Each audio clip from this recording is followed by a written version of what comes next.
बिस्मिल्लाहिर्रहमानिर्रहीम। अस्सलामुअलैकुम दोस्तों, उम्मीद आप सब खैरवाफियत से होंगे। सुल्तान शमसुद्दीन अल्तमश अपने लश्कर के साथ दिल्ली से निकला और बड़ी तेजी और बर्क रफ्तारी से उसने तराइन के मैदानों का रुख किया था, इसलिए कि इन्हीं मैदानों के रास्ते ताजुद्दीन यल्दौज अपने लश्कर के साथ दिल्ली के रुख पर कूच किए हुए था। सुल्तान शमसुद्दीन अल्तमश तराइन के मैदानों में पहुंचा। इन मैदानों का दूसरा नाम तराउड़ी भी है और ये मैदान दिल्ली से 40 कोस के फासले पर दरियाए सरस्वती के किनारे पर वाक़ थे। यहाँ किसी दौर में सरस्वती नाम का एक कस्बा हुआ करता था जो मुगल हुक्मरान अकबर के अहद तक बाकी रहा। बहरहाल तराइन के मैदानों में सुल्तान शमसुद्दीन अल्तमश ने अपने लश्कर को पड़ाव करने का हुक्म दिया। दूसरी तरफ आंधी और तूफान की तरह पेशकदमी करता हुआ ताजुद्दीन यल्दौज भी अपने जर्रार लश्कर के साथ इन्हीं मैदानों में पहुंचा और सुल्तान शमसुद्दीन अल्तमश के लश्कर के सामने आकर उसने पड़ाव कर लिया था। ताजुद्दीन के लश्कर की तादाद बहुत ज्यादा थी, चुनाचे वो ये उम्मीद लगाए बैठा था कि वो बहुत जल्द सुल्तान शमसुद्दीन अल्तमश को हिंदुस्तान की हुक्मरानी से महरूम कर देगा और खुद हिंदुस्तान का सुल्तान बनकर तारीख की शाहनशी पर नमूदार होगा। दोनों लश्कर एक दूसरे के सामने सफारा हुए। सुल्तान शमसुद्दीन अल्तमश के लश्कर में उस वक्त इज़ुद्दीन के अलावा कजला खान, अलाउद्दीन जानी, कबीर खान और सैफुद्दीन कोची जैसे नामवर सालार शामिल थे। जंग की इब्तिदा करने से पहले सुल्तान शमसुद्दीन अल्तमश अपने लश्कर के सामने आया। पहले उसने अपने सालारों के साथ मिलकर अपने लश्कर की सफ़ें दुरुस्त की, लश्कर की तकसीम को आखिरी शक्ल दी। सुल्तान के लश्कर का मुकदमातुल जैश पहले ही कजला खान की कमानदारी में काम करता था। ताजुद्दीन यल्दौज का मुकाबला करने के लिए बाकी लश्कर को सुल्तान ने जंग की आम रिवायत के मुताबिक 3 हिस्सों में तकसीम किया। मरकजी हिस्से में सुल्तान शमसुद्दीन अल्तमश खुद रहा, अपने साथ उसने इज़ुद्दीन को रखा। लश्कर के दाएं हिस्से की कमानदारी अलाउद्दीन जानी के पास थी। उसके तहत कुछ छोटे सालार थे, जबकि लश्कर के बाएं पहलू की सरकर्दगी सैफुद्दीन कोची कर रहा था और उसके तहत भी कुछ छोटे सालार थे। जब लश्कर की तकसीम का काम अंजाम दे दिया गया और साथ ही सफ़ें भी दुरुस्त कर दी गई, तब शमसुद्दीन ने अपने सारे सालारों को अपने लश्कर के सामने एक जगह जमा किया। पहले सुल्तान ने अपने सामने ताजुद्दीन यल्दौज पर एक निगाह डाली, इसलिए कि ताजुद्दीन यल्दौज अपने सालारों के साथ अपने लश्कर की तरतीब और तकसीम को आखिरी शक्ल दे रहा था। उस मौके पर सुल्तान शमसुद्दीन अल्तमश ने पहले अपने सारे सालारों का जायजा लिया। उसके बाद गुफ्तगू का आगाज करते हुए कहने लगा, ये ताजुद्दीन यल्दौज कुछ ज्यादा ही लोभ और लालच में पड़ गया है। हालांकि इससे पहले यह ऐसा नहीं था। बड़ा जानिसार और मुखलिस किस्म का इंसान था। न जाने इसके अंदर यह हिर्सो हवस ने कैसा इंकलाब बर्पा कर दिया है कि यह दूसरों के हकूक छीनने के दर पे हो गया है। सुल्तान शमसुद्दीन अल्तमश का यह कहना दुरुस्त था, इसलिए कि जब सुल्तान शहाबुद्दीन गौरी को दरियाए सिंध के किनारे मौत के घाट उतारा गया तो उस वक्त सुल्तान शहाबुद्दीन के लश्कर में बड़ी अफरा तफरी का आलम फैल गया था। उस मौके पर सुल्तान शहाबुद्दीन के वजीर मोइदुल मलिक ने बड़ी जाननिसारी का सबूत दिया था। सुल्तान शहाबुद्दीन का खजाना उस वक्त 4000 ऊंटों पर लदा हुआ था और अहले लश्कर में से कुछ उसको लूटने पर आमादा हुए तो मोइदुल मलिक ने गौरी उमरा और अस्करी सरदारों से बातचीत की और उनसे शाही खजाने की हिफाजत की कस्में ली। उसके बाद लश्करियों को डरा धमकाकर उनके इरादे से बाज रखा। खजाने की हिफाजत से मुतमईन होकर मोइदुल मलिक ने सुल्तान की लाश को बड़े तुज़ुक़ो एहतशाम से उठाया और गजनी की तरफ रवाना हुआ। शहाबुद्दीन के उमरा और अस्करी सरदारों में उस वक्त 2 मुख्तलिफुल ख्याल गिरोह थे। एक तुर्की अमीरों का गिरोह था जिसका सरदार खुद मोइदुल मलिक था और दूसरा गिरोह तमाम गौरी उमरा पर मुश्तमिल था। तुर्क सरदारों के गिरोह की यह ख्वाहिश थी कि शहाबुद्दीन का जाननशीन उसका भतीजा गियासुद्दीन मोहम्मद को होना चाहिए, जबकि गौरी उमरा सुल्तान शहाबुद्दीन गौरी के दूसरे भतीजे बहाउद्दीन की तख्त नशीनी के हक में थे।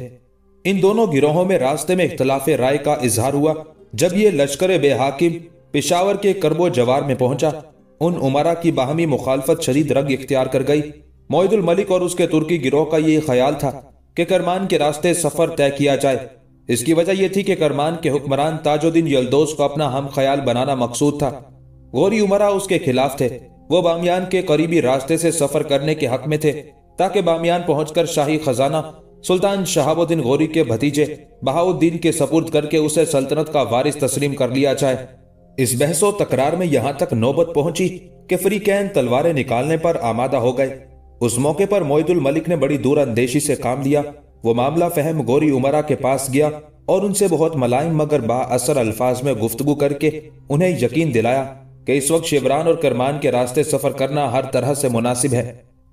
गोरी उमरा ने मोइदुल मलिक की बात मान ली और यूं सुल्तानी लश्कर शहाबुद्दीन का जनाजा उठाए हुए करमान की तरफ रवाना हो गया, इसलिए कि करमान में उस वक्त ताजुद्दीन यल्दोज हुक्मरान था और मोइदुल मलिक उस पर एतमाद और भरोसा करता था कि वो चूंकि सुल्तान का जाननिसार है, लिहाजा सुल्तान के लश्करियों और सुल्तान के खजाने को कोई नुकसान ना पहुंचने देगा। यही लश्कर जब करमान के करीब पहुंचा तो इसी ताजुद्दीन यल्दोज ने सुल्तानी सवारी का शहर से बाहर आकर इस्तकबाल किया। जब सुल्तान शहाबुद्दीन गोरी के जनाजे की सवारी पर ताजुद्दीन यल्दोज की नजर पड़ी तो उसने आका के आदाब और सलाम के लिए गर्दन झुका ली। सुल्तान की लाश से बहरा अंदोज होने के लिए इस ताजुद्दीन यल्दोज ने जब बसद इश्तियाक सवारी का पर्दा उठाया और जब उसने सुल्तान शहाबुद्दीन की लाश को खून में लिथड़ा हुआ पाया, तब इसी ताजुद्दीन यल्दोज ने दुख और गम में अपना गिरेबान फाड़ डाला और गम से रोने लगा। चुनाचे यही वो ताजुद्दीन यल्दोज था जिसने उस मौके पर न सिर्फ सुल्तान की मैयत को बाएहतराम गजनी पहुंचा देने का अज़्म किया, बल्कि सुल्तान के खजाने की हिफाजत का भी खूब एहतमाम किया। और अब कुछ जमाना गुजरने के बाद इसी ताजुद्दीन यल्दोज में यह तब्दीली पैदा हो गई थी कि हिर्सो हवस की रिदा तले उसने दूसरों के हकूक पर छापा मारने का अज़्म कर लिया था। चुनाचे उसी लोभ और लालच और हिर्सो हवस को सामने रखते हुए ताजुद्दीन यल्दोज अपने लश्कर के साथ करमान से निकलकर दरियाए सरस्वती के किनारे सुल्तान शमसुद्दीन अल्तमश के सामने आन पहुंचा था। बहरहाल अपने लश्कर के सामने सुल्तान शमसुद्दीन ने अपने सारे सालारों का जायजा लिया, फिर गुफ्तगू का आगाज किया और उन्हें मुखातिब करके कहने लगा, मेरे अजीज साथियों, लश्कर की तकसीम का काम आप मुकम्मल कर चुके हैं, लश्कर की सफ़ें भी दुरुस्त हो चुकी हैं। मैं सिर्फ तुम लोगों को यह बताना चाहता हूं कि जंग की इब्तिदा मैं खुद करूंगा। मैं ताजुद्दीन यल्दोज के कल्ब पर जरब लगाऊंगा। मेरे हमलावर होने के अलावा अलाउद्दीन जानी लश्कर के दाएं पहलू के साथ दुश्मन पर कारी जरब लगाना शुरू करेगा और अलाउद्दीन जानी के बाद सैफुद्दीन बाएं जानिब से ताजुद्दीन यल्दोज के लश्कर पर हमलावर होगा। थोड़ी देर पहले मैं कजला खान से बात कर चुका हूँ। वो उम्र में बेशक कम है, लेकिन जंगी हुनरमंदी और तजर्बे में वो बहुत से सालारों से आगे है और इस जंग में उसे एक खास मुहिम सौंप चुका हूँ। जो मुहिम मैंने उसे सौंपी है उसका इजहार भी कजला खान ने खुद ही मुझसे किया था और मैं समझता हूँ कि ऐसा इजहार एक काबिल एतमाद और भरोसे वाला सालार ही कर सकता है। मैं उसकी उस पेशकश पर उसकी जान निसारी और जुर्रतमंदी को सलाम पेश करता हूँ कि वो अपने आप को खतरात में डालते हुए हमारी कामयाबी और फतहमंदी को यकीनी बनाने का अज़्म किए हुए हैं।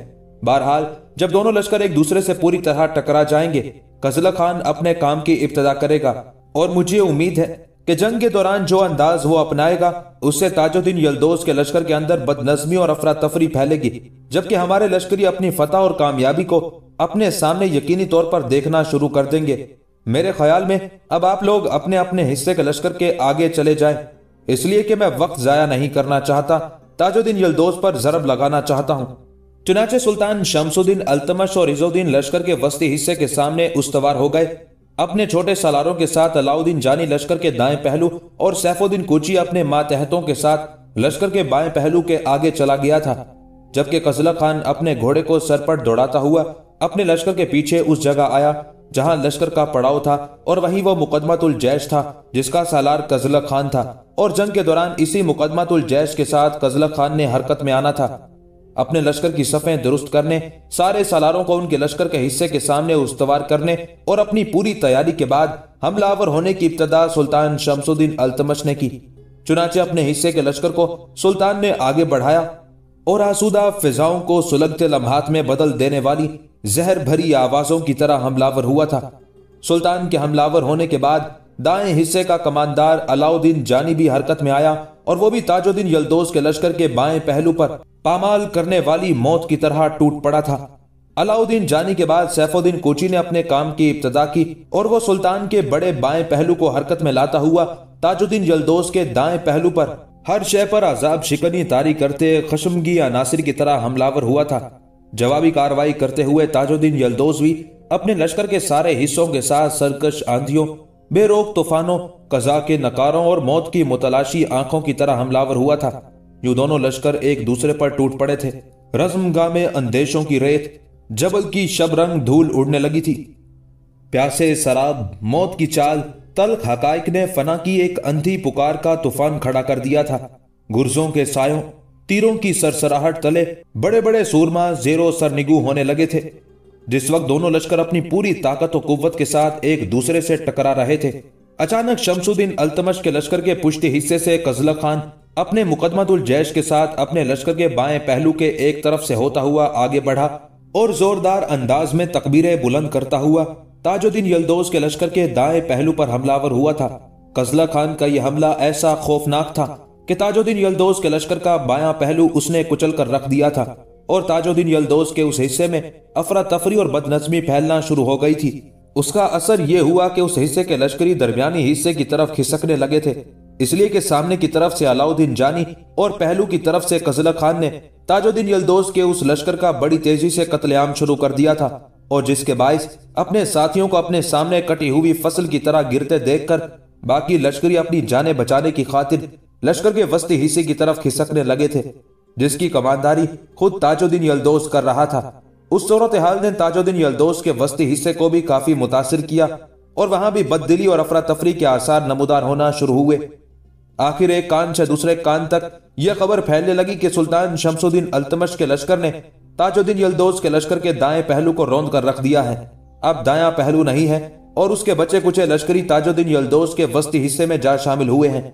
उस मौके पर ताजुद्दीन यल्दौज ने अपने लश्कर को संभाला देने की बड़ी कोशिश की, लेकिन अब यह काम दुश्वार बल्कि नामुमकिन होता जा रहा था, इसलिए कि ताजुद्दीन यल्दौज के दाएं हिस्से का सफाया करने के बाद अब कजला खान और अलाउद्दीन जानी दोनों अपने लश्करों को मुत्तहिद करके पूरी ताकत और कुव्वत के साथ ताजुद्दीन यल्दौज के वस्ती हिस्से पर हमलावर हुए थे और उस हिस्से का भी उन्होंने कत्लेआम शुरू कर दिया था।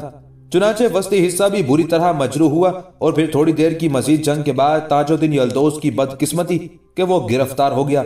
सुल्तान शमसुद्दीन अल्तमश के कुछ लश्करियों ने उसे पकड़कर रस्सी से बांध दिया। जब ताजुद्दीन यल्दौज के लश्कर में खबर फैली कि ताजुद्दीन यल्दौज को गिरफ्तार कर लिया गया है और शिकस्त उनके सर पर मंडला रही है, तब ताजुद्दीन यल्दौज के बचे कुचे लश्करी अपनी जानें बचाने के लिए भाग खड़े हुए। सुल्तान शमसुद्दीन अल्तमश ने कुछ दूर तक उनका ताकुब करके उनकी तादाद मजीद कम की। उसके बाद वो उस जगह आया जहां तराइन के मैदानों में दरियाए सरस्वती के किनारे ये खौफनाक टकराव हुआ था। ताजुद्दीन यल्दौज को गिरफ्तार करने के बाद कुछ लश्करियों का उस पर पहरा लगा दिया गया था और उसको एक तरफ बिठा दिया गया था। सुल्तान शमसुद्दीन अल्तमश ने सबसे पहले अपने जख्मी लश्करियों की देखभाल की, उसके बाद अपने सालारों को ताजुद्दीन यल्दौज को लाने का हुक्म दिया। चुनाचे उसके कुछ सालार ताजुद्दीन यल्दौज को पकड़ कर लाए और उसे सुल्तान शमसुद्दीन अल्तमश के सामने खड़ा कर दिया गया था। उस मौके पर शर्मिंदगी और निदामत में ताजुद्दीन यल्दौज की गर्दन झुकी हुई थी। सुल्तान शमसुद्दीन अल्तमश कुछ देर तक बड़े गौर से उसकी तरफ देखता रहा, फिर धीमे लहजे में उसे मुखातिब करके कहने लगा, ताजुद्दीन, तुम्हारी इस कार्रवाई से पहले मैं तुम्हें सदाकतों का अमीन, दयानतों का मुहाफिज, शुजाअतों का पासबान, रियाजतों का नकीब और अक्से नूरे हक का नासिर ख्याल करता रहा, लेकिन मेरे समझने में गलती थी या तू अपने आप को तब्दील कर चुका है, इसलिए कि अब गर्दिश लैलो नहार में तू अपनों पर खस्तगी और बेचारगी तारी करने वाला बन चुका है। आतिशदनी और खूनरेजी को तूने अपना रफीक बना लिया है। अपने साथियों, अपने मुसाहिबों की नजरों में वीरानिया और रगोपे में खौफ भरना तेरा महबूब मशगला हो गया है। तो जैसे लोग ही अपनों के लिए अजियतों के भंवर और खतरात के गर्दो गुबार खड़े करते हैं।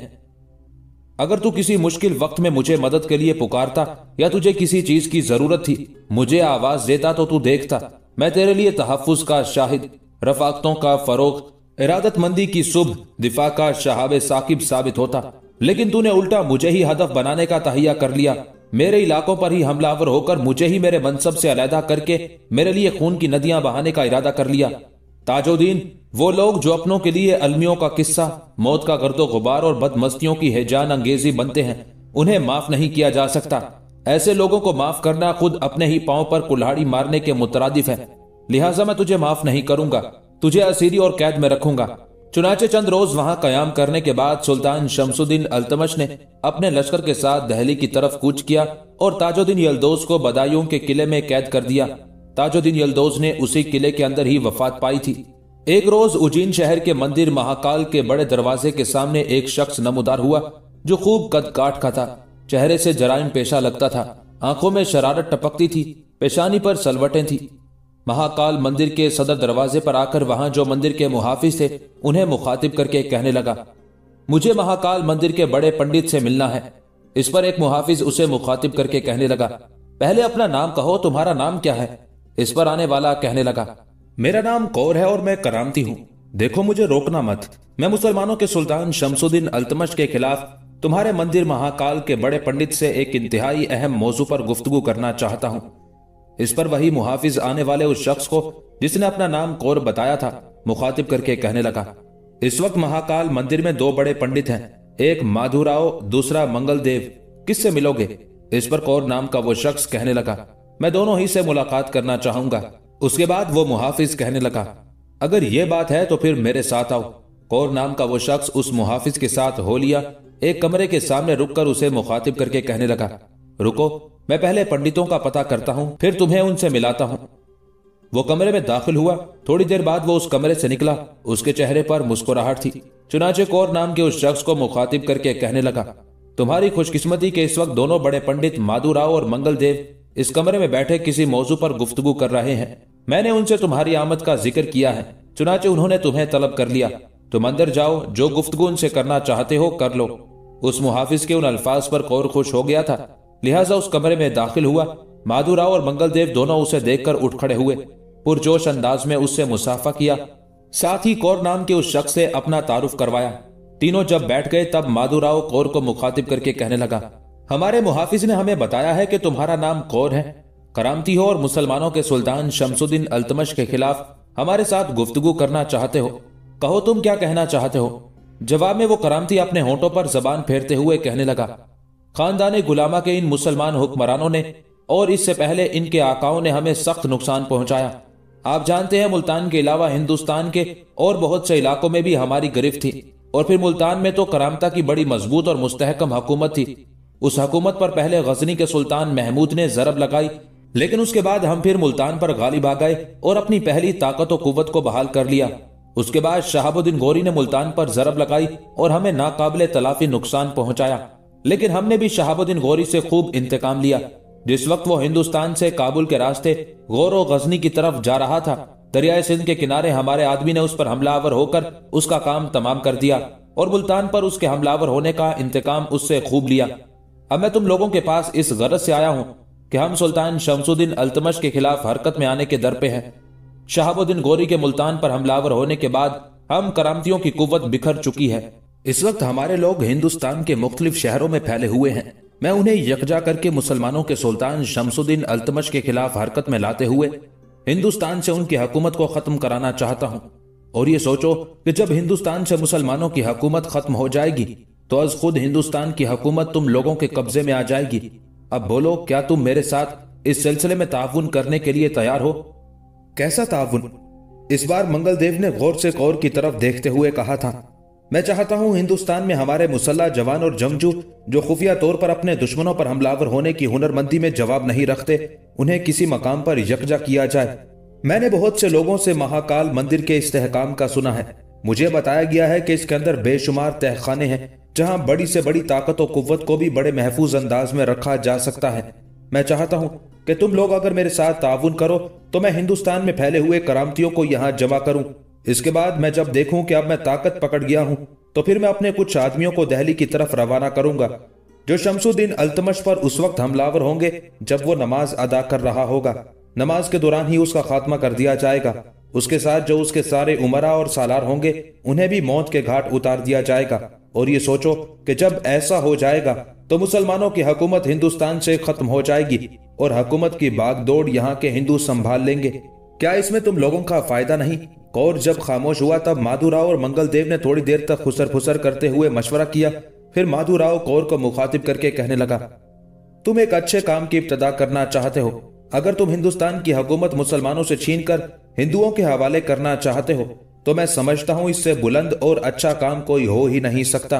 हम तुम्हें इजाजत देते हैं कि तुम अपने मुसल्ला जवानों को इस महाकाल मंदिर में जमा कर सकते हो और यहीं से निकलकर तुम दिल्ली पर हमलावर हो सकते हो। बल्कि मैं तुम्हें यह भी यकीन दिलाता हूं कि इस सिलसिले में मालो अमवाल के अलावा दूसरी चीजों से भी हम तुम्हारी मदद करेंगे और कर सकते हैं। माधुराव और मंगलदेव के उस फैसले को सुनकर कौर की खुशी की कोई इंतहा न थी। उसने उन दोनों का शुक्रिया अदा किया। 2 दिन उसने पंडितों के पास कयाम करके महाकाल के मंदिर की सारी इमारतों और तहखानों का भी जायजा लिया। उसके बाद वो उनके यहां से रुखसत हो गया था ताकि हिंदुस्तान के मुख्तलिफ इलाकों में फैले हुए अपने मुसल्ला और खुफिया तौर पर हमलावर होने वाले करामतियों को इस मंदिर के अंदर जमा करने के अमल की इब्तदा करें। मौर्रखीन लिखते हैं कि हिंदुस्तान के हिंदुओं के साथ इन करामतियों के खसूसी ताल्लुकात थे। मौर्रखीन खसूसियत के साथ मौलाना अकबर शाह खान नजीब आबादी इन्हें मलाहिदा के नाम से याद करते हैं और साथ ही ये भी तहरीर करते हैं कि हिंदुस्तान में इस्लामी सल्तनत कायम होने का इन करामतियों को सख्त मलाल था। चंद बरस पहले सुल्तान शहाबुद्दीन गौरी को पंजाब में शहीद कर चुके थे। मुल्तान और सिंध को अपना मुल्क समझकर कब्जा करने की कोशिशों में मसरूफ रहे थे। गुजरात जहां सोमनाथ का मंदिर था, वहां वो काफी असर रसूख हासिल कर चुके थे। गुजरात में 500 हिजरी में इन्होंने हिंदुओं को अपने मसलक में बाकायदा तौर पर शामिल करना शुरू कर दिया था। उसी जमाने में उनके एक वाइज तोरिस्तागर नामी ने गुजरात के राजा सदारज के अहद में वारिद गुजरात होकर अपना नाम हिंदू का सा जाहिर किया और कंबई, खारू और कोरी कौमों को बाकायदा अपने मसलक में शामिल कर लिया था। सुल्तान कुतुबुद्दीन ऐबक को सुल्तान बनने के बाद दिल्ली में कयाम करने का बहुत ही कम मौका मिला। सिंध और राजपुताना के हिंदू इन करामता के धोखे में अब इसलिए कम आते थे कि वो इस्लामी ताकत का अच्छी तरह मुजाहिरा कर चुके थे। शमसुद्दीन अल्तमश ही के जमाने में दिल्ली हिंदुस्तान की सल्तनत इस्लामिया का दारुल सल्तनत और मरकजी हुकूमत बना था। लिहाजा इन करामतियों की तमाम तर तवज्जो दिल्ली की जानिब मुतवज्जे हुई। इन्होंने गुजरात और सिंध से आगे बढ़कर मालवा हिंदुओं को अपना मामूल बनाया और उज्जैन और भेलसा की बजाय गुजरात को अपना मरकज करार देकर पेशरो दस्ते दोआबा, गंगा और जमुना में फैला दिए। दिल्ली के दोआबा और रोहिलखंड में जो राजपूत मौजूद थे वो फौरन इस्लाम कुछ साजिश में शरीक हो गए। मंडावर के मकाम को किसी ने मंदा और किसी ने मंदूर लिखा है और मारवाड़ का मकाम समझा है, लेकिन हकीकतन ये मकाम गंगा और मालागनी के दरमियान जिला बजनौर में आज तक मंडवार के नाम से मौजूद है। ये बुद्धों के जमाने में ही एक मरकजी मकाम था। ह्यूंग सांग चीनी सयाह भी यहाँ आया था। सुल्तान शहाबुद्दीन गौरी के जमाने में फतेह कनौज से पहले कुतुबुद्दीन ऐबक ने इसको पहली मर्तबा सल्तनत इस्लामिया में शामिल किया था। करामतियों ने उस मकाम को भी अपना मरकज बनाकर साम्राज्य कुव्वतों को मुसलमानों के खिलाफ जंग करने पर आमादा करना शुरू कर दिया था और हिमालय तक जा बजा मजबूत किलों और दुश्वार गुजार कोही दर्रों में माबद बना लिए थे। हिजरी 634 में सुल्तान शमसुद्दीन अल्तमश ने जब मंडावर को फतह किया तो 2 महीने तक मंडावर में कयाम करके वहां से फौजें भेजकर कोह हिमालय तक तमाम सरकशों को सजाएं देने के बाद अमन व अमान कायम किया था। फिर मंडावर में एक आमिल को मुनासिब हिदायत के साथ मामूर करके दिल्ली की जानिब वापस हो लिया था। मंडावर के किले का तो अब नामो निशान भी मौजूद नहीं, लेकिन सुल्तान शमसुद्दीन अल्तमश के दौर की तामीर की गई एक जामे मस्जिद अब तक मौजूद है। बहरहाल इन करामतियों को बड़ा दुख और अफसोस था कि मुल्तान में जो उनकी मजबूत और मुस्तहकम हुकूमत थी उसे मुसलमान हुक्मरानों ने खत्म कर दिया था, इसलिए कि करामता मुसलमानों के लिए बड़ी अजियत, दुश्वारी और जुल्म जबर का बायस बने हुए थे। महाकाल के पंडितों से बात करने के बाद करामतियों के हिंदुस्तान में सरबराह कौर ने आखिरकार महाकाल मंदिर को मरकज बनाते हुए वहां अपनी ताकत और कुव्वत को जमा करना शुरू कर दिया था। जहां तक मुल्तान पर करामता की हुकूमत और इसके छिनने का ताल्लुक है तो 10वीं सदी ईस्वी में मुल्तान पर लोधी खानदान बरसरे इक्तदार था। उसके अहदे हुकूमत में करामतियों ने बहुत जोर और ताकत पकड़ी और उनके एक अहम पैरोकार अब्दुल्ला करामती ने मुख्तलिफ मकामात को फतह करते हुए मुल्तान का रुख किया। लोधियों से टकराया, लोधी जेर हुए, चुनाचे लोधी खानदान ने भी करामतियों के मजहब की इताअत कबूल कर ली। उन करामतियों की वजह से मुल्तान में लूट मार का बाजार गर्म हुआ। हंसते मुस्कुराते शहर को तवाइफुल मलूकी का शिकार कर दिया गया, जिसके असरात सदियों तक बाकी रहे। इसके बाद पहले सुल्तान महमूद गजनवी ने और बाद में शहाबुद्दीन गौरी ने मुल्तान के करामतियों पर जरब लगाते हुए एक तरह से उनकी ताकत और कुव्वत को पाश पाश करके रख दिया और अब कौर नाम का वो करामती महाकाल मंदिर के बड़े पंडित माधुराव और मंगल देव से साजबाज करके महाकाल मंदिर को अपनी ताकत और कुव्वत का मरकज बनाते हुए हिंदुस्तान के मुसलमानों के मफादात को नुकसान पहुंचाने के साथ साथ सुल्तान शमसुद्दीन अल्तमश का खात्मा करने की भी तैयारी करने लगा था, ताकि सुल्तान के खात्मे के बाद हिंदुस्तान की इनाने हुकूमत उनके हाथ में आ जाए। इस तरह कौर नाम का वो करामती मुख्तलिफ जगहों और मुख्तलिफ मकामात से अपने जंगजू साथियों को बड़ी तेजी से महाकाल मंदिर के अंदर जमा करने लगा था। एक रोज एतमर की माँ करातीस अपने दीवान खाने में अकेली बैठी थी कि एतमर का बाप नीजा खान और भाई बारबद हवेली के अंदर जो समर आवर दरख्त थे उनसे निकलकर हवेली के दीवान खाने में दाखिल हुए थे। जब वो दोनों करातीस के सामने नशिस्तों पर बैठ गए तब कुछ देर तक बड़े गौर से करातीस बारी बारी उन दोनों की तरफ देखती रही, फिर कहने लगी, मैं देखती हूं आप दोनों बाप बेटा काफी देर से बाग में इकट्ठे बैठे किसी मौजू पर गुफ्तगू कर रहे थे। जिस वक्त आप दोनों बाग की तरफ गए थे तो मैं ये समझी थी कि शायद आप कुछ पौधों की आबियारी करेंगे या खुश्क टहनियों से उन्हें साफ करेंगे, लेकिन मैं देखती रही आप दोनों वहां बैठ गए और किसी मौजू पर गुफ्तगू करते रहे। क्या कोई तशवीश का मामला है?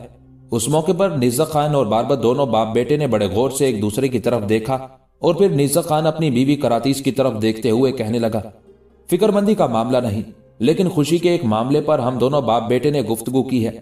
करातीस की आंखों में उस मौके पर चमक पैदा हुई, कहने लगी, कैसी खुशी का मामला? इस पर अपनी पेशानी को खुजाते हुए निज़्ज़ा खान फिर बोल उठा, करातीस, दरअसल मैं और बारबत दोनों इस मौजू पर गुफ्तगू कर रहे थे कि एतमर की अब कहीं शादी कर देनी चाहिए, शादी भी उसकी वहां हो जहां वो पसंद करे। इस सिलसिले में बारबत ने एक निशानदही की है। हालांकि उस निशानदही की खबर मुझे भी थी, लेकिन मैं उसे पक्का और पुख्ता करना चाहता था। लेकिन जो गुफ्तगू मेरी बारबत के साथ हुई उसके मुताबिक मैं समझता हूं कि बारबत ठीक कहता है। करातीस ने अपने होंठों पर जबान फेरते हुए इस बार अपने बेटे बारबत की तरफ देखा, फिर कहने लगी, बारबत क्या कहता है? अगर ये अपनी बहन की शादी से मुतालिक गुफ्तगू करता है तो मैं समझती हूं कि ये इसकी बहन से मोहब्बत और इसका प्यार है। अच्छा, पहले मुझे ये बताएं कि एतमर के लिए आप दोनों बाप बेटा क्या किसी को पसंद कर चुके हैं? मेरे जहन में भी उसके लिए एक बड़ा अच्छा और उम्दा रिश्ता है और मेरा दिल कहता है कि एतमर की उसके अलावा कहीं और शादी नहीं होनी चाहिए। उस मौके पर पहली बार बारबत ने अपनी मां की तरफ देखते हुए पूछ लिया था, अम्मा, आपके जहन में कौन है? क्या आप उसका नाम कहेंगी? इस पर करातीस मुस्कुराते हुए कहने लगी, नहीं बेटे, तुम दोनों बाप बेटा कहो कि तुमने एतमर की शादी के लिए किसका इंतखाब किया है और उसकी वजह और बुनियाद क्या है। करातीस जब खामोश हुई तब निज़्ज़ा खान मुस्कुराते हुए कहने लगा, करातीस, हम दोनों बाप बेटा बैठे हैं, हम दो हैं और तुम एक, लिहाजा अगर इंसाफ से काम लिया जाए तो फिर तुम्हें पहले बताना चाहिए। इसके बाद हम दोनों बाप बेटा उस नाम की निशानदही करेंगे जिसको हम पसंद कर चुके हैं। जवाब में करातीस कुछ देर सोचती रही, फिर कहने लगी, मैं तो एतमर की शादी के लिए कजलक खान का इंतखाब कर चुकी हूँ और जहां तक मैंने एतमर के अंदाज, उसके उठने बैठने या कजलक खान से मुतालिक गुफ्तगू से अंदाजा लगाया है कि एतमर कजलक खान को पसंद भी करती है। उसका जिस अंदाज में उससे गुफ्तगू करना, रयान के साथ उसके घर भी जाना, हमारे यहाँ जब कभी वो आता है एतमर उससे गुफ्तगू करती है तो मैं एतमर के चेहरे, उसके अंदाज का बड़े गौर से मुताला करती हूँ और इन सब चीजों से मैं ये अंदाजा लगा चुकी हूँ कि एतमर यकीनन कजलक खान को पसंद करती है। अगर ऐसा है तो फिर कजलक खान से बेहतर एतमर की जिंदगी का कोई साथी बन ही नहीं सकता है। अगर ऐसा नहीं है तो फिर जहां एतमर चाहेगी उसकी शादी कर देंगे। यहां तक कहने के बाद करातीस रुकी, फिर दोनों बाप बेटे की तरफ देखते हुए कहने लगी, मैंने अपने ख्यालात का इजहार कर दिया है, अब तुम दोनों बाप बेटा कहो क्या कहना चाहते हो। इस पर निज़्ज़ा खान मुस्कुराते हुए कहने लगा, हम दोनों ने अब कुछ नहीं कहना, इसलिए कि जो कुछ हम कहना चाहते थे वो तुमने खुद ही कह दिया है। बाग में बैठकर बारबत ने भी मुझ पर इंकशाफ किया था कि एतमर कजलक खान की तरफ माइल है और उसका माइल होना एक तरह से हक बाजानिब भी है। ये कजलक खान ही है जिसने तुम तीनों को मर्व के नवाही जहन्नम से निकाला। ये कजलक खान ही है जिसने रास्ते में मंगोलों से तुम्हारी हिफाजत की और तुम्हारी हर चीज का ख्याल रखा। ये कजलक खान ही है जिसने फखरुद्दीन के कहने पर वादा का इफा किया, उसके कहने के मुताबिक अपना चेहरा ढांप कर तुम लोगों के काम आता रहा और उस मौके से उसने कोई नाजायज फायदा उठाने की कोशिश नहीं की। यह उसकी शराफत, उसके किरदार की बुलंदी है कि एतमर की खूबसूरती से वो मुतासिर होकर बद अखलाकी पर नहीं उतरा। हालांकि बाद में जो गुफ्तगू मेरी कजलक खान से हुई उससे यही अंदाजा लगाया कि फखरुद्दीन एतमर को उस वक्त पसंद करने लगा था जब ये मुझे और मेरे मरने वाले बेटे नजीबुद्दीन को उठाकर लाया था और मैंने उस पर इंकशाफ किया था कि मेरी बेटी है, नाम उसका एतमर है, वो बहुत हसीन और खूबसूरत है, जिसकी बिना पर एक मंगोल सरदार उसे पसंद करने लगा है।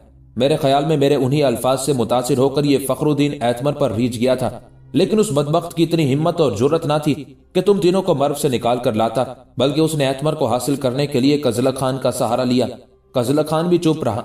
ये तो एतमर और बारबत की जुस्तजू थी कि उन्होंने फखरुद्दीन पर शक करना शुरू कर दिया। दरअसल कजलक खान के साथ सफर करते हुए इन दोनों बहन भाइयों ने एक तो उसकी आंखों को गौर से देखा था और उसकी आंखें फखरुद्दीन की आंखों से काफी बड़ी और पुरकशिश है। इसके अलावा इन दोनों बहन भाइयों ने उसके बाजू पर जो मंगोलों की लगाई हुई गुलामी की मोहर थी उसे भी देखा था। इस बिना पर ये कजलक खान को पहचानने में कामयाब हो गए और कजलक खान ने अपने वादे की खिलाफ वर्जी नहीं की। ये भी उसके आला अखलाक की एक निशानी है। यहाँ तक कहने के बाद निज़्ज़ा खान जब खामोश हुआ तब किसी कदर तफक्कुरात का इजहार करते हुए करातीस फिर बोल उठी, लेकिन मैं समझती हूँ इस मामले में एक और पेचीदगी भी पैदा हो सकती है। कहीं वो पेचीदगी हमारे और हमारी बेटी के लिए नुकसान का बायस न बने। करातीस के उन अल्फाज पर निज़्ज़ा खान चौंका था और कहने लगा, कैसी पेचीदगी? खामोश रहकर करातीस ने कुछ सोचा, फिर कहने लगी, जहां तक मैंने एतमर के अंदाजों, उसकी गुफ्तगू और कजला खान के साथ उसके रवैये से अंदाजा लगाया है तो वो कजला खान को पसंद करती है। इसी तरह का अंदाजा मैं रयान से मुतालिक भी लगा चुकी हूँ और मेरा अंदाजा ये है कि रयान भी कजला खान की तरफ माइल है। अब दोनों का मामला एक जैसा है। मेरा अपना ख्याल है कि कजला खान जो हम तीनों को मर्व के नवाह से निकाल कर लाया है, रास्ते में उसने जिस जुर्रतमंदी और बहादुरी का सबूत देते हुए हमारा दिफा किया, इसके अलावा अपनी शराफत और किरदार की बुलंदी का मुजाहरा करते हुए उसने हमारे साथ सलूक किया और हमें दहली पहुंचाया, उसके उसी किरदार से मुतासिर होकर एतमर उसकी तरफ माइल हुई और उसे चाहने लगी। जहां तक रयान का ताल्लुक है, उसका मामला भी एतमर से मुख्तलिफ नहीं है। रयान को यकीनन हाथी ने सूंड में जकड़ लिया था और यकीनन अगर उस मौके पर कजला खान जुर्रतमंदी और शुजात का मुजाहरा करते हुए हाथी की सूंड में अपनी तलवार चुभोकर अपनी तरफ माइल न करता तो हाथी रयान को करीबी दीवार से पटक कर उसका खात्मा कर देता। कजला खान के तलवार चुभोने से हाथी ने रयान को छोड़ दिया। उसके बाद कजला खान ने उस हाथी को भी पिछाड़ दिया। बस जिन हालात में एतमर कजला खान की तरफ माइल हुई, उन्हीं हालात में रयान भी कजला खान की तरफ माइल हो चुकी है और इसमें इन दोनों का कसूर नहीं है। करातीस जब खामोश हुई तब निज़्ज़ा खान कहने लगा, यह भी पुख्ता बात नहीं है। अंदाजे हैं और अंदाजे गलत भी हो सकते हैं। बिल्कुल अंदाजे हैं और गलत भी हो सकते हैं। अगर गलत हुए तो जहां वो दोनों चाहेंगी वहां उनकी शादी कर दी जाएगी। रयान बहुत अच्छी बेटी है, हमारा बहुत ख्याल रखती है। मैं तो उसे एतमर ही की तरह चाहती हूँ, इसलिए कि बड़ी फर्मा बरदार है और साथ ही साथ हमारी बेटी की तरह खूबसूरत भी इंतहा की है।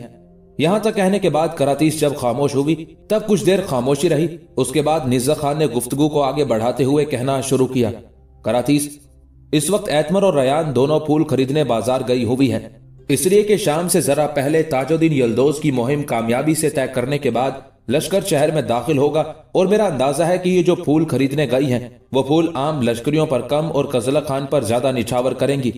करातीस, तुम ऐसा करना, मेरे ख्याल में एतमर और रयान दोनों फूल खरीद कर सीधी हमारे यहाँ आएंगी। इस मौजू पर एतमर से गुफ्तगू करना, लेकिन रयान के सामने नहीं। जब रयान चली जाए फिर प्यार से एतमर को अपने पास बिठाना।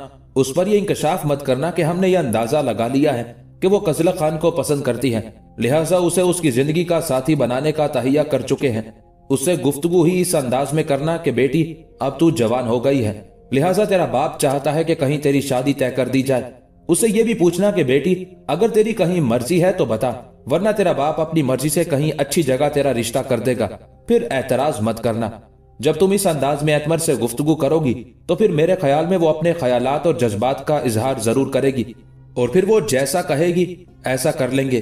निज़्ज़ा खान जब खामोश हुआ तब करातीस कहने लगी, अगर वो कजला खान को अपनी जिंदगी का साथी बनाने का इजहार करती है तो फिर मेरे ख्याल में यह रिश्ता इज्जत और वकार के साथ होना चाहिए।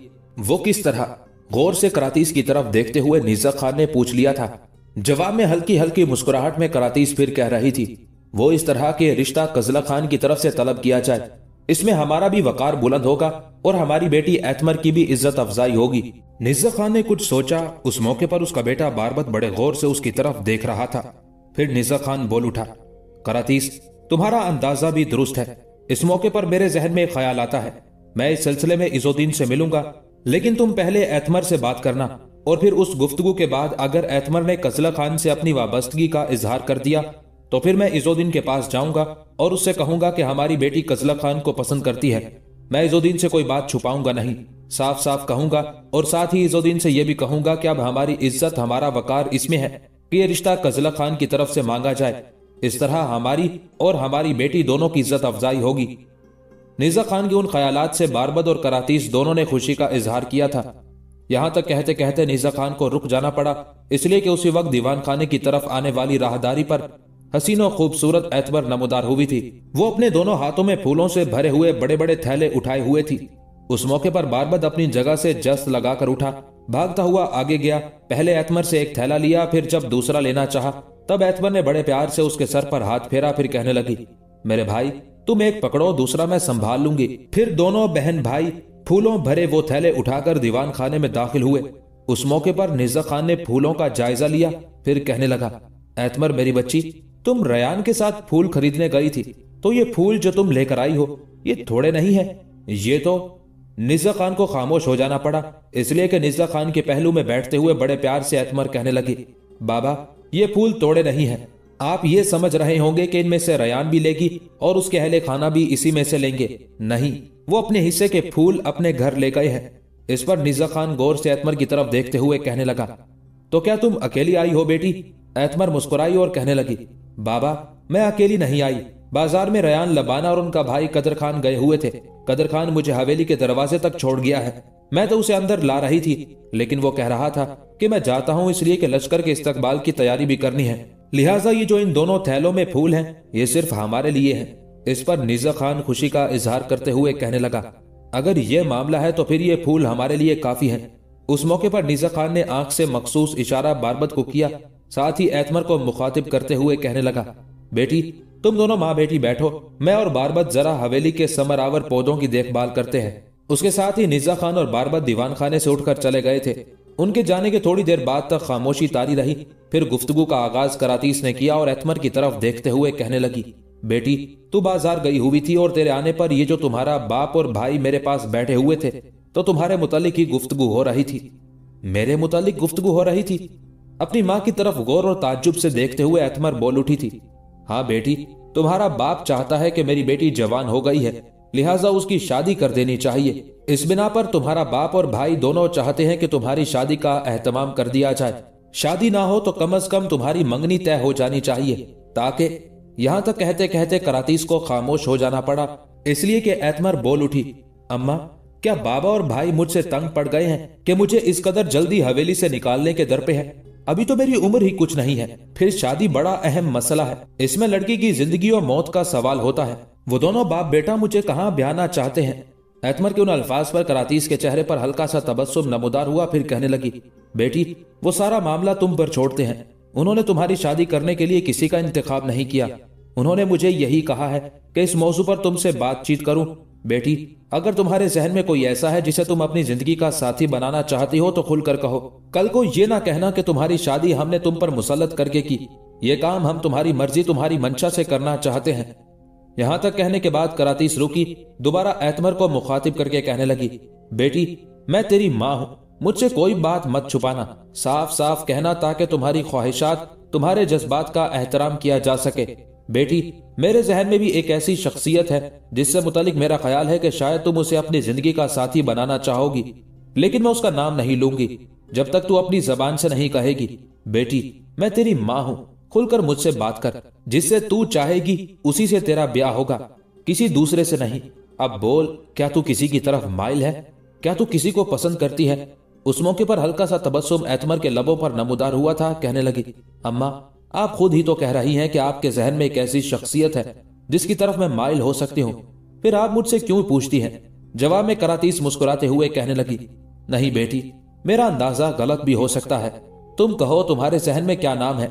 इस पर एतमर मुस्कुराते हुए कहने लगी, अम्मा मैं इससे इनकार तो नहीं करती कि मेरे जहन में नाम नहीं है। मेरे जहन में नाम है, उस नाम का मैं बड़ा एहतराम करती हूँ, उनकी बड़ी इज्जत करती हूँ और उनकी तरफ मैं माइल भी हूँ, लेकिन मैं चाहूंगी पहले आप वो नाम बताएं जो आप अपने जहन में मुंतखब कर चुकी हैं।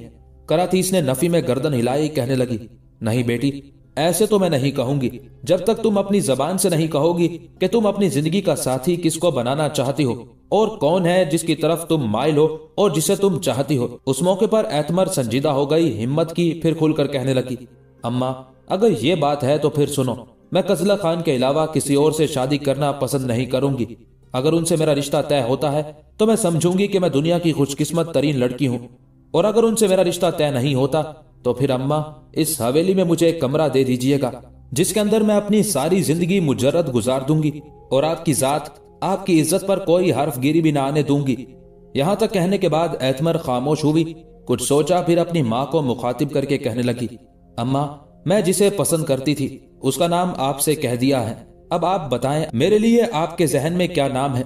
इस पर करातीस ने आगे बढ़कर एतमर को अपने साथ लिपटा लिया, कई बार उसकी पेशानी, उसके गाल, मुंह को चूमा, फिर कहने लगी, बेटी मेरे जहन में कजला खान के अलावा कोई और नाम आ ही नहीं सकता, इसलिए कि मैं शुरू से अंदाजा लगा रही थी कि तुम कजला खान की तरफ माइल हो। उससे तुम्हारा इस अंदाज में गुफ्तगू करना, उसका ख्याल रखना, उसके पास रयान के साथ उसके घर जाना, ये सारी बातें मुझे समझाने के लिए काफी थी कि मेरी बेटी एतमर कजला खान की तरफ माइल है। अब मैं तुम्हारे बाप से इस मौजू पर गुफ्तगू करूंगी और मैं ये चाहूंगी कि तुम्हारी और कजला खान की मंगनी का एहतमाम कर दिया जाए।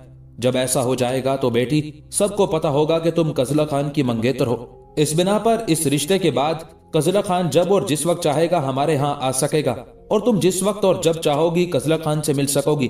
कोई एतराज नहीं होगा। हाँ, एक रुकावट जरूर है। अपनी माँ के उन अल्फाज पर एतमर चौंकी थी। अम्मा, कैसी रुकावट? कराती सर को खुजाते हुए कहने लगी, बेटी जिस तरह तुम्हारे अंदाज, तुम्हारे जज्बात और कजला खान से तुम्हारी गुफ्तगू से अंदाजा लगाया कि तुम कजला खान की तरफ माइल हो, ऐसा अंदाजा मैंने रयान से मुतालिक भी लगाया है। मैं समझती हूँ रयान भी कजला खान की तरफ माइल है। अगर ऐसा है तो बेटी फिर क्या बनेगा?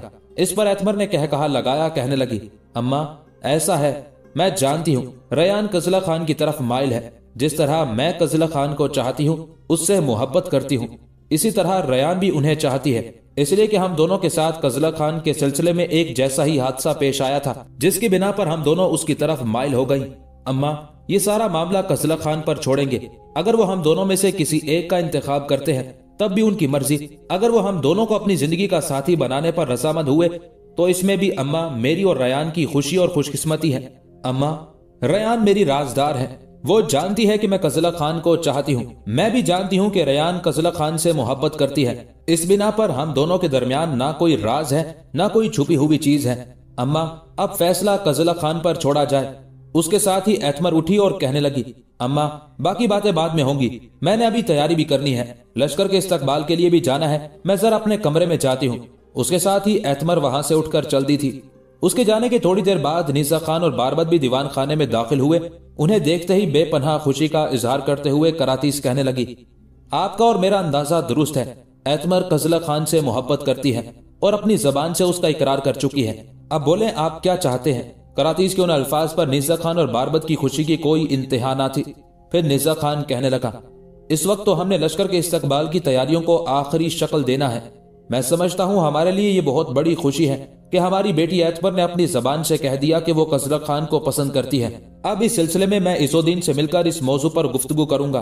अब आओ एतमर के साथ मिलकर लश्कर के इस्तकबाल की तैयारियों को आखिरी शक्ल देते हैं। उसके साथ ही तीनों दीवान खाने से निकल गए थे। उसी रोज शाम से थोड़ी देर पहले शमसुद्दीन अल्तमश अपने लश्कर के साथ ताजुद्दीन यल्दौस को शिकस्त देने और उस मुहिम को एक फातेह की हैसियत से सर करने के बाद दहली शहर में दाखिल हुआ। सुल्तान की आमद और फतह की खबर पर लोगों ने अपने लश्कर का शानदार अंदाज में इस्तकबाल किया। शाहरा के दोनों तरफ से लोगों ने अपने लश्करियों के हक में नारे बुलंद किए। छतों और बालकोनियों में खड़ी औरतों ने लश्कर पर फूल पत्तियां निछावर की। जिस वक्त कजला खान अपने मुकदमतुल जैश के आगे आगे अपने घोड़े पर सवार जा रहा था तो ऐसे लगा जैसे टोकरियां भर भर के किसी ने उस पर गुलाब के फूल और पत्तियां निछावर करनी शुरू कर दी हो। उस मौके पर कजला खान ने जब सर उठाकर देखा तो एक बुलंद जगह पर एतमर, रयान, लबाना, निज़ा खान, बारबत, करातीस, कदर खान और जमालुद्दीन सब खड़े थे और एतमर, रयान और लबाना फूल पत्तियां निछावर कर रही थी। उन्हें देखकर हल्का सा तबस्सुम कजला खान के चेहरे पर नमूदार हुआ था और उस वक्त कजला खान की खुशी की कोई इंतहा न थी। जब उस पर फूल फेंकने के बाद बड़े खुशकुन अंदाज में एतमर अपना हाथ हिलाते हुए खुशी का इजहार कर रही थी, उसके साथ खड़ी रयान भी ऐसा ही कर रही थी। इस तरह शहर में लश्कर का शानदार इस्तकबाल किया गया। उसके बाद लश्करी मुंतशिर होकर कुछ अपने घरों को, कुछ मुस्तकर की तरफ हो लिए थे। इज़ोद्दीन को अपनी हवेली में दाखिल हुए अभी थोड़ी ही देर हुई थी कि दरवाजे पर दस्तक हुई। दस्तक देने वाला निज़ा खान था। एक लड़के ने दरवाजा खोला और उसे मुखातिब करके निज़ा खान कहने लगा, क्या इज़ोद्दीन घर पर है? इस पर वो लड़का कहने लगा, अमीर अभी अभी तो मुहिम से आए हैं, इस वक्त घर पर ही हैं, आप अंदर आ जाएं। निज़ा खान उस लड़के को मुखातिब करके कहने लगा, मैं दीवान खाने में बैठता हूँ, अमीर से मेरी आमद का जिक्र करो, मैं एक इंतहाई अहम काम के सिलसिले में उसे मिलना चाहता हूँ। उसके साथ ही निज़ा खान इज़ोद्दीन की हवेली के दीवान खाने में दाखिल हुआ। जबकि दरवाजा खोलने वाला लड़का हवेली का दरवाजा बंद करने के बाद हवेली के अंदरूनी हिस्से की तरफ चला गया था। कुछ ज्यादा देर ना गुजरी थी कि इज़ोद्दीन दीवान खाने में दाखिल हुआ। उसे देखते ही निज़ा खान अपनी जगह पर उठ खड़ा हुआ। इज़ोद्दीन आगे बढ़ा, पुरजोश अंदाज में निज़ा खान से मुसाफा किया, कहने लगा, निज़ा खान, लगता है तुम किसी इंतहाई अहम काम के सिलसिले में मेरे पास आए हो, कहो क्या बात है? इस पर निज़ा खान ने अपने घर पर होने वाली एतमर और कजला खान के रिश्ते की सारी तफसील इज़ोद्दीन से कह दी थी। तफसील सुनकर इज़ोद्दीन काफी देर तक गहरी सोचों में डूबा रहा। फिर कहने लगा, निज़ा खान, मैं तुम्हारी पसंद की तारीफ करता हूँ और तुम्हारी बेटी एतमर की पसंद की भी शानदार अंदाज में तारीफ करता हूँ। मैं समझता हूँ जिस लड़की की जिंदगी का साथी कजला खान होगा वो लड़की खुशनसीब और खुशकिस्मत होगी। कजला खान जो बेसरो सामानी की हालत में दिल्ली में दाखिल हुआ था, इस वक्त वो सुल्तान के मुकदमतुल जैश का सालार है और सुल्तान उसका शुमार अपने बड़े सालारों और उमरा में करने लगे हैं। निज़ा खान, इसमें शक नहीं कि कजला खान एक गुलाम की हैसियत से दिल्ली में दाखिल हुआ था और इस वक्त भी वो अजीब कसम पुरसी की हालत में जिंदगी बसर कर रहा है।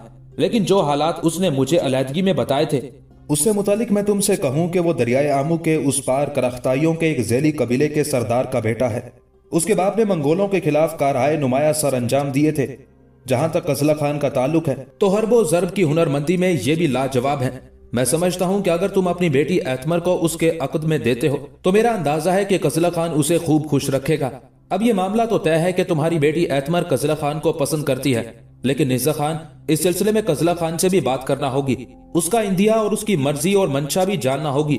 देखते हैं वो क्या जवाब देता है। और फिर तुमने बीच में यह भी कह दिया है कि तुम्हारी बेटी एतमर के अलावा जमालुद्दीन की बेटी रयान भी कजला खान की तरफ माइल है। अब ये फैसला तो फिर कजला खान ही करेगा कि वो किसे अपनी जिंदगी का साथी बनाता है। निज़ा खान, मुझे 2 दिन की मोहलत दो। मैं आज नहीं तो कल कजला खान को अपने पास बुलाऊंगा और इस मौजू पर उससे गुफ्तगू करूंगा।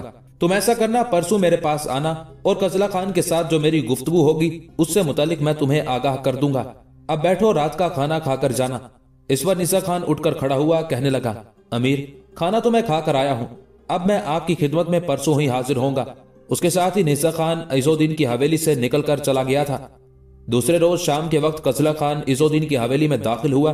जिस लड़के ने निज़ा खान के लिए दरवाजा खोला था उसी ने दरवाजा खोला और कजला खान को अपने दीवान खाने में बिठाया। थोड़ी ही देर बाद इज़ोद्दीन भी उस दीवान खाने में दाखिल हुआ।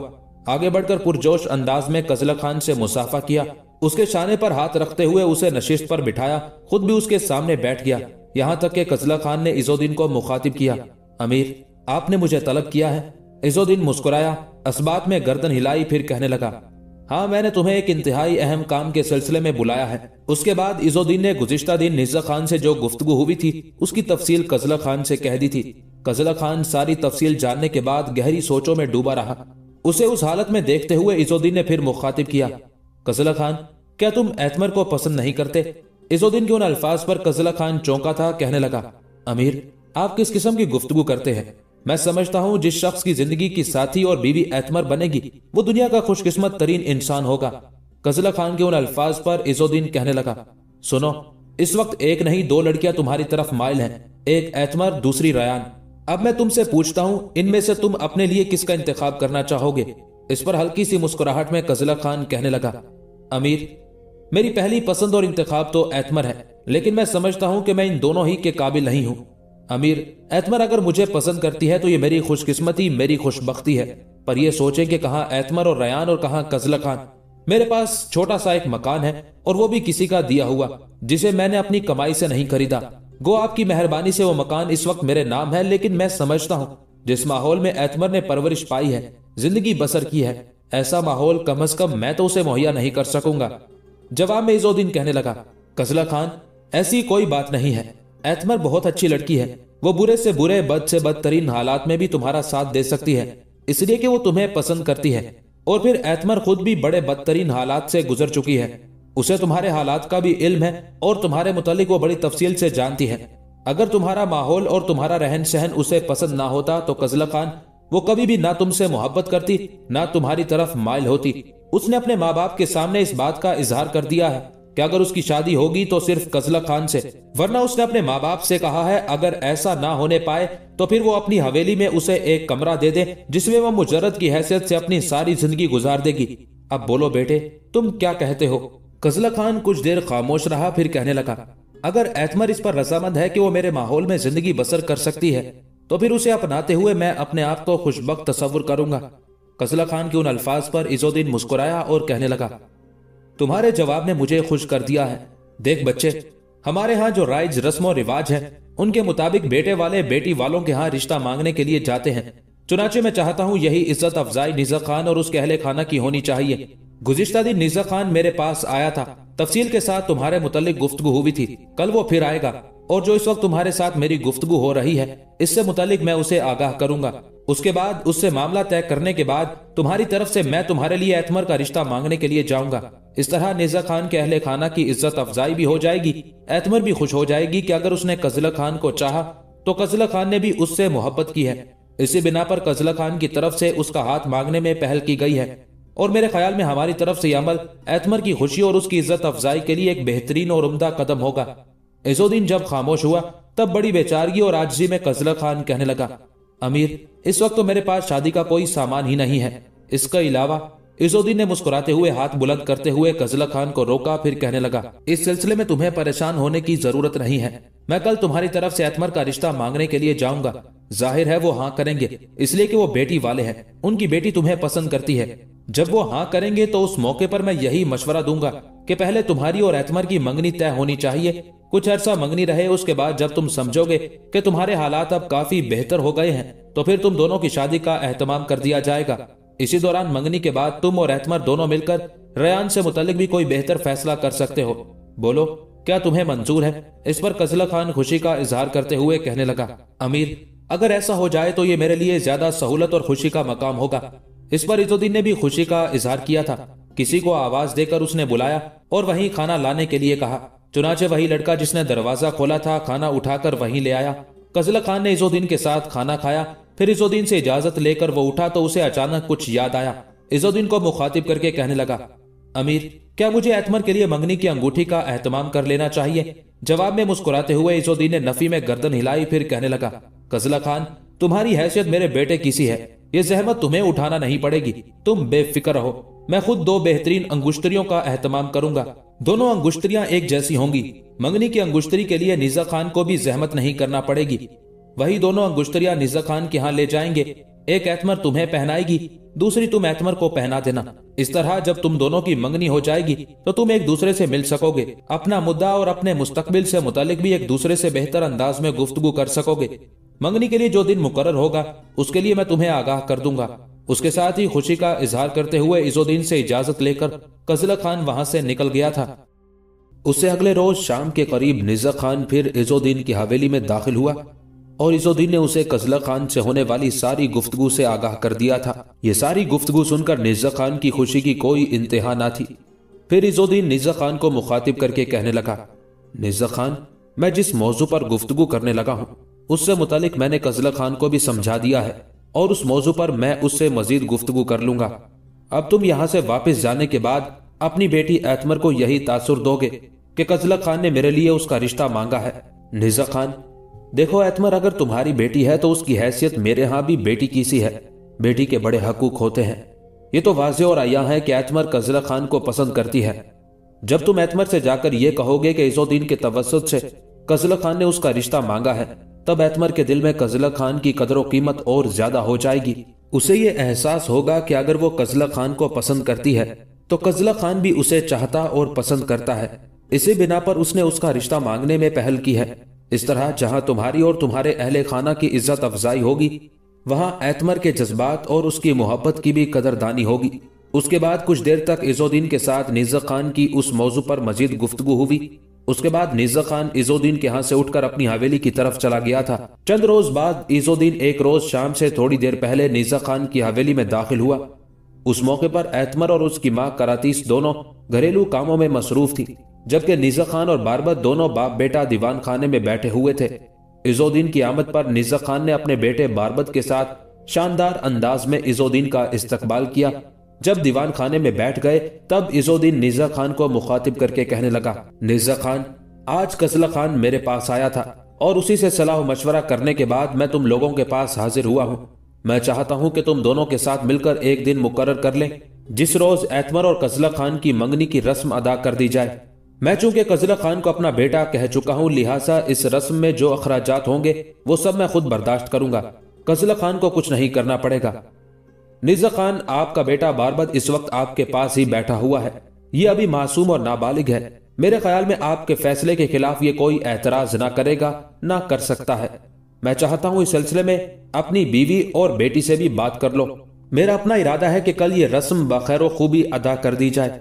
हाँ, अगर तुम्हारी बीवी और बेटी इसमें कोई तब्दीली करना चाहे तो जो वो कहेंगी ऐसा ही होगा। यह भी इंकशाफ कर दूं कि मैंने मंगनी की इस रस्म के मौके पर पहनाई जाने वाली दोनों अंगूठियों का एहतमाम कर दिया है। इस सिलसिले में आपको कुछ नहीं करना, बस आपने सिर्फ अपनी बीवी और बेटी से मशवरा करना है।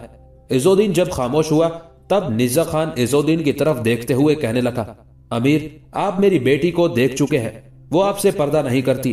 दोनों माँ बेटी को यही बुलाता हूं, सब गुफ्तगू मेरे ख्याल में उनके सामने होनी चाहिए। इज़ुद्दीन ने उससे इत्तेफाक किया था। फिर अपने पास बैठे हुए बारबद की तरफ देखते हुए निज़्ज़ा खान कहने लगा, बेटे, माँ और बहन को यहाँ बुला कर लाओ। बारबद मुस्कुराते हुए चुपचाप वहां से उठकर चला गया था। थोड़ी देर बाद करातीस और एतमर दोनों माँ बेटी आहिस्ता आहिस्ता चलती हुई दीवान खाने में दाखिल हुई। दोनों ने इज़ुद्दीन से सलाम कहा, फिर आगे बढ़कर नशिस्तों के उस हिस्से की तरफ बैठी थी जहां निज़्ज़ा खान और बारबद बैठे हुए थे। उस मौके पर गुफ्तगू का आगाज निज़्ज़ा खान ने किया और अपनी बेटी एतमर की तरफ देखते हुए कहने लगा, एतमर मेरी बेटी, अमीर इज़ुद्दीन कज़ला खान की तरफ से आए हैं। ये मंगनी की रस्म अदा करने के लिए कोई दिन मुकर्रर करना चाहते हैं। वैसे अपनी तरफ से ये इशारा दे चुके हैं कि अगर ये रस्म कल अदा कर दी जाए तो इसमें इनकी खुशी होगी। उस मौके पर एतमर बेपनाह खुशी का इजहार कर रही थी, जबकि करातीस भी मुस्कुराते हुए कहने लगी, कल कैसे हो सकती है? रस्म अदा करने के लिए हमें कुछ करना है, इसलिए कि यहां तक कहते कहते करातीस को चुप हो जाना पड़ा, इसलिए कि इज़ुद्दीन बोल उठा, कहने लगा, मेरी बहन, आपको कुछ नहीं करना। मंगनी की रस्म के लिए जो अंगुश्तरियां एतमर और कज़ला खान एक दूसरे को पहनाएंगे वो मैंने दोनों खुद तैयार करवा ली है। इस सिलसिले में आपको परेशान और फिक्रमंद होने की जरूरत नहीं है। रस्म बिल्कुल सादगी से अदा कर दी जाए। कज़ला खान वैसे भी अकेला है, किसी और को बुलाने की जरूरत नहीं है। मैं उसे अपने साथ लेकर आ जाऊंगा। आप सब लोग होंगे और मंगनी की रस्म अदा कर दी जाएगी। यहां तक कहने के बाद इज़ुद्दीन रुका, कुछ सोचा। इस बार वो एतमर की तरफ देखते हुए कहने लगा, बेटी, मैं कज़ला खान से मुतालिक तुमसे भी कुछ कहना चाहता हूँ। मैं जानता हूं तुम दोनों को आज तक अलहदगी में इकट्ठे बैठने का मौका नहीं मिला होगा, और फिर कज़ला खान ऐसा शख्स भी नहीं है। दिल्ली में वारिद होने के बाद उसकी कुछ मजबूरियां उस पर छा गई थी, जिनकी बिना पर वो दबा दबा सा रहने लगा। मैं तुम पर यह भी इंकशाफ करूं बेटी, वो कोई आम आदमी नहीं है। दरियाए आमू के उस पार जो लाखों की तादाद में करख्ताई बसते थे, उनमें से एक ज़ैली कबीले का सरदार इस कज़ला खान का बाप था। बड़ा साहिब सरवत था। कज़ला खान ने अपना बचपन और अपनी जवानी का शुरू का दौर बहुत अच्छा गुजारा है। यह अलहदा बात है कि मंगोलों के हमलावर होने की वजह से उसके माँ बाप और दीगर अहले खाना का काम तमाम कर दिया गया और उसे गुलाम बना लिया गया। उसने एक रोज मुझ पर यह भी इंकशाफ किया था कि वो ऐसा बदकिस्मत शख्स है कि जिसके माँ बाप, बहन, भाई उसकी आंखों के सामने कत्ल किए गए। हुआ यूं कि वो चूंकि अभी कच्ची उम्र का था, मंगोल जब शहर शहर कस्बा कस्बा हमलावर हो रहे थे, तब कज़ला खान ने अपने अहले खाना के साथ नकल मकानी की थी। रास्ते में मंगोल उन पर हमलावर हुए। उस मौके पर कज़ला खान अपनी जान बचाने के लिए एक चट्टान के पीछे छुप गया था। उस मौके पर मंगोलों का वो सालार, जिसकी कमानदारी में मुसलमानों पर हमलावर होकर सबका काम तमाम कर दिया गया था, उसे कज़ला खान ने अपनी आंखों से देखा, इसलिए कि सिर्फ उसके अहले खाना ही नहीं सफर कर रहे थे। मुसलमानों का वो एक खासा बड़ा कारवान था जो दरियाए आमू के उस पार से बेघर होकर महफूज मकाम की तलाश में निकल खड़ा हुआ था। ये सारी गुफ्तगू कज़ला खान ने मेरे पास बैठकर तफसील से सुनाई और साथ ही इस ख्वाहिश का भी इजहार किया था कि अब उसका दिल चाहता है कि कभी वो मंगोल सरदार उसके सामने हो या कोई उसे बता दे कि उसने फलां जगह कायम कर रखा है, तो वो उस मंगोल और उसके साथियों की गर्दन जरूर काटेगा। बेटी, तुम्हारे साथ शादी के सिलसिले में कज़ला खान से मेरी तफसील से बात हुई। मैंने उस पर यह भी इंकशाफ किया कि एतमर तुम्हें पसंद करती है। साथ ही यह भी वाज़ेह कर दिया कि जमालुद्दीन की बेटी रयान के भी तुम्हारे मुतालिक ऐसे ही जज्बात हैं, लिहाजा तुम अपनी पसंद का इजहार करो। बेटी, जो जवाब उसने दिया वो बड़ा मासूमाना और बड़ा मबनी बर हकीकत था। उसका कहना था कि अगर एतमर को उसकी जिंदगी का साथी बनाया जाता है तो यह उसकी खुशनसीबी और खुशबख्ती होगी। साथ ही उसने यह भी कह दिया था कि वो चूंकि एक गुलाम की हैसियत से दिल्ली शहर में दाखिल हुआ था और अब तक उसने अपने हालात इस हद तक नहीं संवारे जो किसी शख्स के होने चाहिए। इस बिना पर उसका कहना था कि इस सिलसिले में पहले एतमर से बात की जाए, इसलिए कि एतमर को जो आसाइशें अपनी हवेली में है वो शायद कुछ अरसे तक कज़ला खान मुहैया ना कर सके। बेटी, वो बड़ा अच्छा जवान है, कोई बात छुपाने वाला नहीं है, अपना जाहिर और बातिन एक जैसा रखता है। अब मैं तुम्हें यकीन दिलाता हूं कि वो तुम्हें बेहद खुश रखेगा, पर मुझे उम्मीद है कि जब तुम उसकी जिंदगी की साथी बन जाओगी तो वो भी अपने माजी के दुखों और गमों को भूल जाएगा। फिलहाल उसका यही इरादा है कि जब तक उसके हालात दुरुस्त नहीं हो जाते और जब तक वो इस काबिल नहीं हो जाता कि एतमर को एक पूरा आसाइश माहौल मुहैया कर सके, उसकी और एतमर की मंगनी रहनी चाहिए। बेटी, तुम दोनों माँ बेटी की आमद से पहले मैं निज़्ज़ा खान के साथ बात कर चुका हूं कि अगर तुम लोग पसंद करो तो मंगनी की रस्म कल अदा कर दी जाए। उस मौके पर करातीस ने थोड़ी देर के लिए बड़े राजदाराना अंदाज में एतमर से मशवरा किया। उसके बाद इज़ोद्दीन की तरफ देखते हुए कहने लगी, अमीर, सबसे पहले तो मैं एतमर की माँ की हैसियत से आपका शुक्रिया अदा करती हूँ कि आप कजला खान के बाप का हक अदा करते हुए हमारे पास आए। आपके हम इस लिहाज से भी शुक्रगुजार हैं कि आपने इस सिलसिले में कजला खान से बात की और फिर हमारी इज्जत अफजाई के लिए यह तरीका भी अपनाया कि कजला खान की तरफ से आपने बजाते खुद एतमर का रिश्ता तलब किया। इसमें सिर्फ हमारी नहीं, हमारी बेटी एतमर की भी इज्जत अफजाई है। अगर आप मंगनी की रस्म कल अदा करते हैं तो इस सिलसिले में ना हम सबको कोई एतराज है, ना ही एतमर इस पर एतराज करेगी, इसलिए कि वो रजामंद है। आपने एक बात को अधूरा छोड़ दिया। आपने जिस वक्त कजला खान से एतमर के रिश्ते की बात की, उस पर यह भी इंकशाफ किया कि एतमर उसे पसंद करती है। जवाब में जिस वक्त कजला खान ने अपनी राय का इजहार करते हुए एतमर का नाम लिया तो आपने रयान का भी जिक्र किया था, लेकिन रयान से मुतालिक कजला खान ने किसी राय का इजहार किया, ये आपने बताया ही नहीं। करातीस जब खामोश हुई तब गौर से उसकी तरफ देखते हुए इज़ोद्दीन कहने लगा, मेरी बहन, रयान से मुतालिक भी कजला खान से मेरी बात हुई थी। रयान का मामला कुछ दूसरा है। कजला खान ने अपना ज्यादा वक्त एतमर के साथ गुजारा है, इसलिए कि तुम तीनों माँ बेटी और बेटे को कजला खान मर्व से निकाल कर लाया था। एक लंबा सफर उसने तुम तीनों के साथ किया। तुम चारों कई दिन तक एक साथ रहे और फिर यहाँ आने के बाद भी दो एक बार तुम लोगों से इस अंदाज में मिल सका कि तुम नहीं पहचानते थे कि मर्व के नवाह से तुम लोगों को निकालने वाला फखरुद्दीन नहीं कजला खान है। इस सिलसिले में तुम दोनों माँ बेटी को जुस्तजू भी थी कि कजला खान की आंखें और उसकी आवाज तुम लोगों के लिए शनासा है, लेकिन तुम लोग यही नहीं जान पा रहे थे कि तुम लोगों ने उसे कहां देखा और कहां बैठकर उसके साथ गुफ्तगू हुई है। इसके बाद जब तुम लोगों ने उसे जाना तब तुम लोग उसके यहाँ गए। वहां तुम लोगों की जो गुफ्तगू कजला खान के साथ हुई, उस गुफ्तगू के दौरान ही कजला खान ने यह जान लिया था कि एतमर उसकी तरफ माइल है। लिहाजा वो बजाते खुद भी एतमर की तरफ माइल हो चुका था, लेकिन इजहार इसलिए नहीं करता था कि उसके हालात ऐसे थे जिनको सामने रखते हुए वो एतमर का रिश्ता नहीं मांगता था। कहने का मकसद यह है कि एतमर कजला खान की पहली पसंद है। रहा सवाल रयान का, तो रयान से मुतालिक कजला खान को इल्म नहीं था कि वो भी उसकी तरफ माइल है। हाँ, जब एतमर के रिश्ते की बात चली तो उस गुफ्तगू के दौरान जब उस पर इंकशाफ किया गया कि एतमर की तरह रयान भी उसे चाहती है, इस बिना पर मैंने उससे पूछा कि तुम रयान से मुतालिक क्या फैसला करोगे, और उसका जवाब यही था कि इस सिलसिले में जो फैसला एतमर करेगी वही उसके लिए आखिरी होगा। अब मेरी बहन बोलो, इस सिलसिले में तुम मजीद क्या कहना चाहती हो? इज़ोद्दीन का यह जवाब सुनकर करातीस मुतमईन हो गई थी। एतमर भी खुशी का इजहार कर रही थी, यहाँ तक कि एतमर अपना मुंह करातीस के कान के करीब ले गई। कुछ देर तक राजदाराना गुफ्तगू करती रही। उसके बाद करातीस अमीर इज़ोद्दीन की तरफ देखते हुए कहने लगी, अमीर, मंगनी की रस्म अदा करने के लिए आपने जो कल के दिन का तयन किया है, तो ये दिन हम दोनों माँ बेटी के लिए काबिल कबूल है। इस सिलसिले में मेरे शोहर और मेरा बेटा इस मौजू पर गुफ्तगू कर चुके हैं और अपनी रजामंदी का इन्होंने इजहार किया है। करातीस के उन अल्फाज पर निज़्ज़ा खान भी मुस्कुराया, कहने लगा, तुम दोनों माँ बेटी का फैसला आखिरी होगा और वो फैसला मुझे और बारबत दोनों के लिए काबिल कबूल होगा। निज़्ज़ा खान के खामोश होने पर करातीस फिर बोल उठी, अमीर, अगर आपको कोई एतराज ना हो तो मंगनी की इस रस्म में रयान और उसके अहले खाना को भी शामिल किया जाए, ये एतमर की ख्वाहिश है। जवाब में अमीर इज़ोद्दीन मुस्कुरा दिया, कहने लगा, अगर आप लोग उन्हें बुलाना चाहते हैं तो किसी को कोई एतराज नहीं होगा। मेरे ख्याल में मैं अब जाता हूँ। जमालुद्दीन के अहले खाना को अगर आप लोग बुलाना चाहते हैं तो फिर उन्हें आज ही इत्तला कर देना।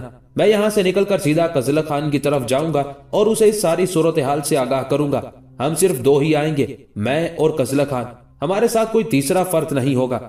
मैं चाहता हूँ सादगी के साथ ये रस्म अदा कर दी जाए। इस रस्म की अदायगी के बाद कजला खान और एतमर एक दूसरे से मिल सकते हैं और बेहतर अंदाज में एक दूसरे के मिजाज और तबीयत को समझ सकते हैं और एक दूसरे के मुताबिक खुद को ढाल सकते हैं। करातीस और निज़्ज़ा खान ने उससे इत्तेफाक किया था। यहाँ तक कि निज़्ज़ा खान बोल उठा, अमीर, शाम होने वाली है, अब आप खाना खाकर जाएंगे। इस पर इज़ोद्दीन ने मुस्कुराते हुए नफी में गर्दन हिलाई, कहने लगा, नहीं निज़्ज़ा खान, अभी मुझे बहुत से काम करने हैं, लिहाजा मैं जाता हूँ। उसके साथ ही निज़्ज़ा खान से इजाजत लेकर इज़ोद्दीन चला गया था। उसके जाने के बाद सब फिर दीवान खाने में बैठ गए थे। गुफ्तगू का आगाज निज़्ज़ा खान ने किया और बारबत की तरफ देखते हुए कहने लगा, बेटे, इस सिलसिले में बहन से बात कर लो और जमालुद्दीन और उसके अहले खाना को जाकर इत्तला दे आओ कि कल उन्होंने एतमर और कजला खान की मंगनी की रस्म में शिरकत करनी है। उस मौके पर करातीस बोल उठी, कहने लगी, मेरे ख्याल में मैं और एतमर मिलकर इस दावत के लिए जो सामान चाहिए उसकी फहरिस्त बना लेती हैं। आप भी बारबत के साथ जाएं। दोनों बाप बेटा पहले बाजार जाएं। बाजार से बारबत जमालुद्दीन के यहाँ जाकर उन्हें कल की दावत दे आएगा। दोबारा आपके पास बाजार आ जाएगा और फिर दोनों बाप बेटा वो सारी चीजें खरीद लाएं। निज़ा खान ने जब उससे इत्तेफाक किया तब बारबत बोल उठा, अम्मा, आपको इस सिलसिले में फहरिस्त बनाने की जरूरत नहीं है। आप मुझे और अब्बा को जो सामान चाहिए उसका जिक्र कर दें। मैं आपको यकीन दिलाता हूँ कि जो चीज आप कहेंगी पूरी की पूरी आपके पास पहुंचेगी। बारबत के उन अल्फाज पर करातीस और एतमर दोनों ने खुशी का इजहार किया था। उसके बाद दावत के लिए जो चीजें चाहिए थी वो करातीस और एतमर ने बता दी, जिसके बाद निज़ा खान और बारबत दोनों उठकर बाजार की तरफ हो लिए थे। अगले रोज निज़ा खान की हवेली में कजलक खान और एतमर की मंगनी की रस्म अदा करने के लिए जोरों शोर से तैयारियां शुरू हो गई थी। शाम से पहले पहले तैयारियों में हिस्सा लेने के लिए रयान और लबाना दोनों बहनें पहुंच गई थी और उनके कुछ ही देर बाद उनकी माँ अस्मा, बाप जमालुद्दीन और भाई कदर खान भी पहुंच गए थे। इस तरह खाने पीने और दावत के सारे इंतजामात को एतमर, रयान, लबाना और करातीस ने आखिरी शक्ल दे दी थी। अपनी तैयारियां मुकम्मल करने के बाद सब दीवान खाने में बैठकर अमीर इज़ुद्दीन और कजलक खान की आमद का इंतजार करने लगे थे। मगरिब की नमाज के बाद अमीर इज़ुद्दीन और कजलक खान दोनों निज़ा खान की हवेली में दाखिल हुए। जब वो दीवान खाने में आए तब दीवान खाने में बैठे सब लोगों ने अपनी जगह से उठकर पुरतपाक अंदाज में उनका इस्तकबाल किया। निज़ा खान, जमालुद्दीन, कदर खान और बारबत ने आगे बढ़कर दोनों से पुरजोश मुसाफा किया। उसके बाद एक खाली नशीस्त पर कजलक खान और अमीर इज़ुद्दीन हो बैठे थे। कुछ देर तक बाहम गुफ्तगू होती रही। उसके बाद इज़ुद्दीन ने निज़ा खान की तरफ देखते हुए कहना शुरू किया, निज़ा खान, मुझे लश्कर के कुछ काम निपटाने हैं, लिहाजा मैं जल्दी जाऊंगा। मेरे ख्याल में रस्म की अदायगी का सिलसिला शुरू करते हैं। निज़ा खान ने उससे इत्तेफाक किया था। फिर इज़ुद्दीन जिस नशिस्त पर बैठा हुआ था वो नशिस्त चूंकि कजलक खान के साथ थी, वहां से वो उठ खड़ा हुआ। निज़ा खान के पास जो खाली नशिस्त थी वहां आकर बैठा और फिर एतमर की तरफ देखते हुए कहने लगा, एतमर मेरी बेटी, कजलक खान के पहलू से जिस नशीस्त से मैं उठा हूँ वहां जाकर बैठ जाओ। अपने नए और पुरतकल्लुफ लिबास को समेटती, शर्माती और लजाती एतमर अपनी जगह से उठी, चुपचाप जाकर कजलक खान के पहलू में हो बैठी थी। उस मौके पर इज़ुद्दीन ने दो इंतहाई कीमती अंगूठियां निकालकर निज़ा खान को दी। कहने लगा, एक अंगूठी एतमर को दो और दूसरी कजलक खान को, कि वो दोनों अपनी इस मंगनी की अंगूठियां एक दूसरे को पहनाए। निज़ा खान ने अंगूठियां लेकर अपनी बीवी करातीस को दी, उसे समझाया। इस पर करातीस अपनी जगह से उठी। अस्मा, रयान और लबाना को भी अपने साथ आने के लिए कहा। चारों खुशी का इजहार करती हुई उस नशिस्त की तरफ बढ़ी जहां कजलक खान और एतमर बैठे हुए थे। चुनाचे करीब जाकर करातीस ने एक अंगूठी कजलक खान को दी, दूसरी एतमर की गोद में रखी और कहने लगी, कजलक खान मेरे बेटे, ये अंगूठी तुम एतमर को पहनाओ। जो अंगूठी मैंने एतमर को दी है वो एतमर तुम्हें पहनाएगी। इस पर दोनों हरकत में आए। कजलक खान ने एतमर को, एतमर ने कजलक खान को जब अंगूठी पहनाती तब बेपनाह खुशी का इजहार करते हुए सब मुबारकबाद देने लगे थे। उस मौके पर एतमर खुद भी बेपनाह खुशी का इजहार कर रही थी।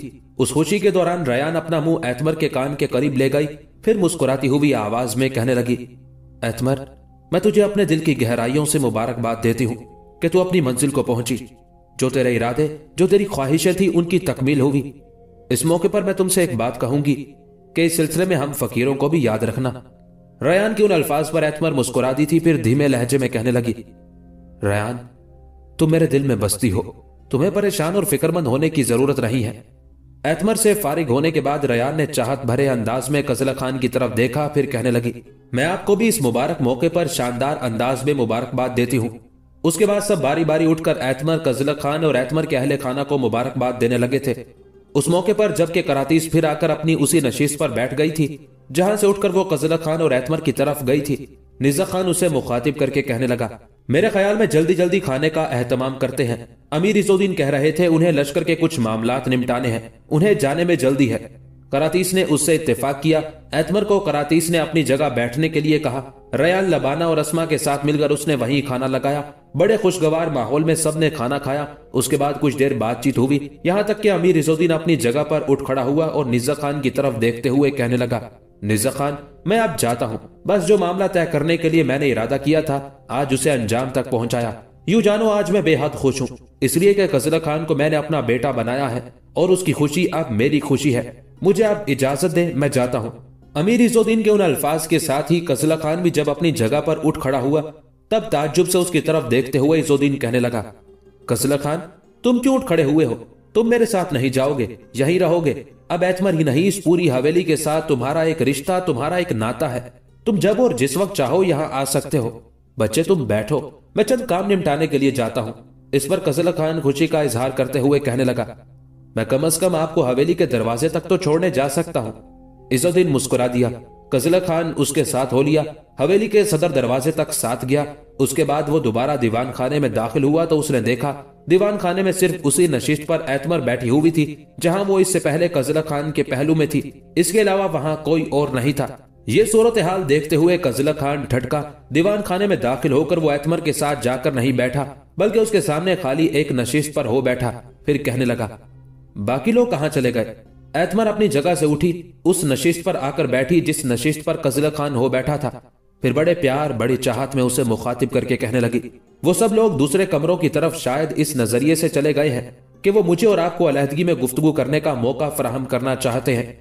यहां तक कहने के बाद एतमर रुकी, फिर दोबारा कजला खान को मुखातिब करके कहने लगी, सबसे पहले तो मैं आपका शुक्रिया अदा करती हूँ, बल्कि तहे दिल से शुक्रिया अदा करती हूँ कि अपनी जिंदगी का साथी बनाने के लिए आपने मेरा इंतखाब किया और फिर मेरा रिश्ता तलब करने के लिए अमीर इज़्ज़ुद्दीन को भेजा।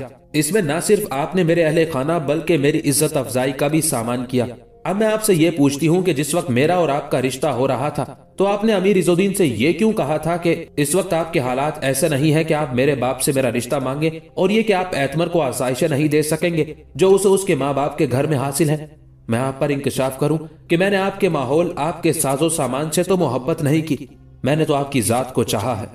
आप मुझे अपना रहे हैं, मेरे लिए सबसे बड़ी इज्जत अफजाई है। शादी के बाद आप अगर मुझे कुछ भी नहीं देते तब भी मैं यूं जानूंगी कि मैंने जिंदगी की हर आसाइश हासिल कर ली है। इस मंगनी के मौके पर ये जो मुझे इंतहाई कीमती जवाहिर जड़ी अंगूठी पहनाई गई है, इस अंगूठी की बजाय अगर आप अपनी तरफ से मुझे लोहे का एक छल्ला भी पहना देते तो कसम खुदाए वाहद व ला शरीक की, एतमर तब भी आपकी जात पर उम्र भर फख्र करती रहती। इसलिए कि मैंने साजो सामान, दौलत और उम्दा माहौल को नहीं चाहा, सिर्फ कजला खान की जात से मोहब्बत की है। इतना कहने के बाद एतमर खामोश हो गई, बड़े प्यार और मोहब्बत में कजला खान की तरफ देखती रही। फिर कहने लगी, इस मौके पर मैं आप पर एक नया इंकशाफ भी करती हूं। वो क्या? गौर से एतमर की तरफ देखते हुए कजला खान ने पूछ दिया था। आपकी आमद से पहले रयान मेरे पास बैठी हुई थी और उसने मुझ पर इंकशाफ किया कि चंद दिन पहले फखरुद्दीन ने अपनी माँ और एक बहन को रयान के घर भेजा था और उसके बाप जमालुद्दीन से अपने लिए रयान का रिश्ता तलब किया था। यहां तक कहने के बाद एतमर जब खामोश हुई तब मुस्कुराते हुए कजला खान बोल पड़ा, तो क्या उन्होंने उस रिश्ते की हामी भर ली है? एतमर ने उस मौके पर घूरने के अंदाज में कजला खान की तरफ देखा, मुस्कुराई, फिर हंसती हुई आवाज में कहने लगी, ये कैसे हो सकता है? रयान बता रही थी कि उसके बाप ने उसी वक्त जिस वक्त के फखरुद्दीन की माँ और बहन ने रिश्ता मांगा था बगैर किसी सोच और तवक्कुफ के इनकार कर दिया था, जिस पर फखरुद्दीन की माँ और बहन दोनों शर्मसार सी होकर उनकी हवेली से चली गई थी। यहां तक कहते कहते एतमर को रुक जाना पड़ा, इसलिए कि उसी लम्हे दीवान खाने में निज़्ज़ा खान, बारबत, करातीस, अस्मा, जमालुद्दीन, रयान, लबाना और कदर खान सब दाखिल हुए थे और फिर सब इकट्ठे बैठकर मुख्तलिफ मौज़ूआत पर गुफ्तगू करने लगे थे। ताजुद्दीन यल्दौज को अपने सामने जेर करने के बाद सुल्तान शमसुद्दीन अल्तमश को नासिरुद्दीन कबाचा की वजह से दुश्वारियों का सामना करना पड़ा और सुल्तान ने उस पर भी हमलावर होने की ठान ली थी। जहां तक नासिरुद्दीन कबाचा का ताल्लुक है, नासिरुद्दीन कबाचा अपनी मिसाल आप था। सुल्तान शहाबुद्दीन गौरी की खिदमत में रहने की वजह से नासिरुद्दीन कबाचा के तजर्बात में बड़ा इजाफा हुआ था और उसी सुल्तान के फैज़े सोहबत से उसने कवायदे जहां बानी और किश्वर कुशाई में कमाल हासिल किया था। सुल्तान शहाबुद्दीन ने जब खता की सरजमीनों पर हमला किया और अहले खता से एक जबरदस्त जंग की तो उस जंग में उज का आमिल तेमरदार मारा गया। उसके मारे जाने के बाद सुल्तान शहाबुद्दीन गौरी ने नासिरुद्दीन कबाचा को उज के इलाके का हाकिम मुकर्रर कर दिया। नासिरुद्दीन कबाचा सुल्तान कुतुबुद्दीन ऐबक का दामाद था और उसकी दो बेटियां यके बाद दीगरे उससे ब्याही गई थी। नासिरुद्दीन कबाचा अपने आका सुल्तान शहाबुद्दीन गौरी के हुक्म के मुताबिक सुल्तान कुतुबुद्दीन ऐबक का बड़ा एहतराम करता था और हमेशा उसकी इताअत और फर्मा बरदारी को अपना फर्ज समझता था और कुतुबुद्दीन ऐबक को मिलने के लिए कभी कभी उज से दिल्ली जाया करता था। सुल्तान कुतुबुद्दीन ऐबक के इंतकाल के बाद नासिरुद्दीन कबाचा ने अपनी हुक्मरानी और अपने इलाकों को वुसअत देने के लिए सिंध की तरफ ध्यान दिया। सिंध के बेशतर किलों और शहरों पर उसने कब्जा कर लिया। उस वक्त सिंध पर सोमरू कबीले की हुक्मरानी थी। चुनाचे उस कबीले पर हमलावर होकर नासिरुद्दीन कबाचा ने उसे तबाह बर्बाद किया और उस कबीले के कब्जे में ठट्टा और जंगली इलाके के सिवा और कुछ न रहा। उन दिनों सोमरू कबीले में हिंदू और मुसलमान दोनों मजहबों के मानने वाले पाए जाते थे। इस कबीले के अफराद ने मजबूर होकर ज़राअत को अपना पेशा बनाया और गोशा नशीन हुए। ताहम नासिरुद्दीन कबाचा के बाद इस कबीले ने दोबारा सर उठाया और रफ्ता रफ्ता सिंध को दिल्ली के फरमा रवाओं के कब्जे से निकाल दिया। नासिरुद्दीन ने सिंध में अपनी मुस्तकिल हुकूमत कायम कर ली और दरियाए सरस्वती के किनारे तक सरहिंद, मुल्तान और नवाही मकामात को अपने कब्जे में कर लिया। यह भी कहा जाता है कि इस दौरान ताजुद्दीन यल्दौज नासिरुद्दीन कबाचा के इलाकों को ललचाई हुई नजरों से देखने लगा और नासिरुद्दीन के इलाकों पर एक बार हमलावर हुआ। इस मकसद के लिए वो चंद मरतबा अपना लश्कर भी लेकर रवाना हुआ। नासिरुद्दीन पर जरब लगाई ताकि उसके इलाकों पर कब्जा कर ले, लेकिन हर मरतबा नासिरुद्दीन कबाचा के मुकाबले में ताजुद्दीन यल्दौज को नाकामी का मुंह देखना पड़ा और उसका ख्वाब कभी शर्मिंदा ताबीर ना हो सका।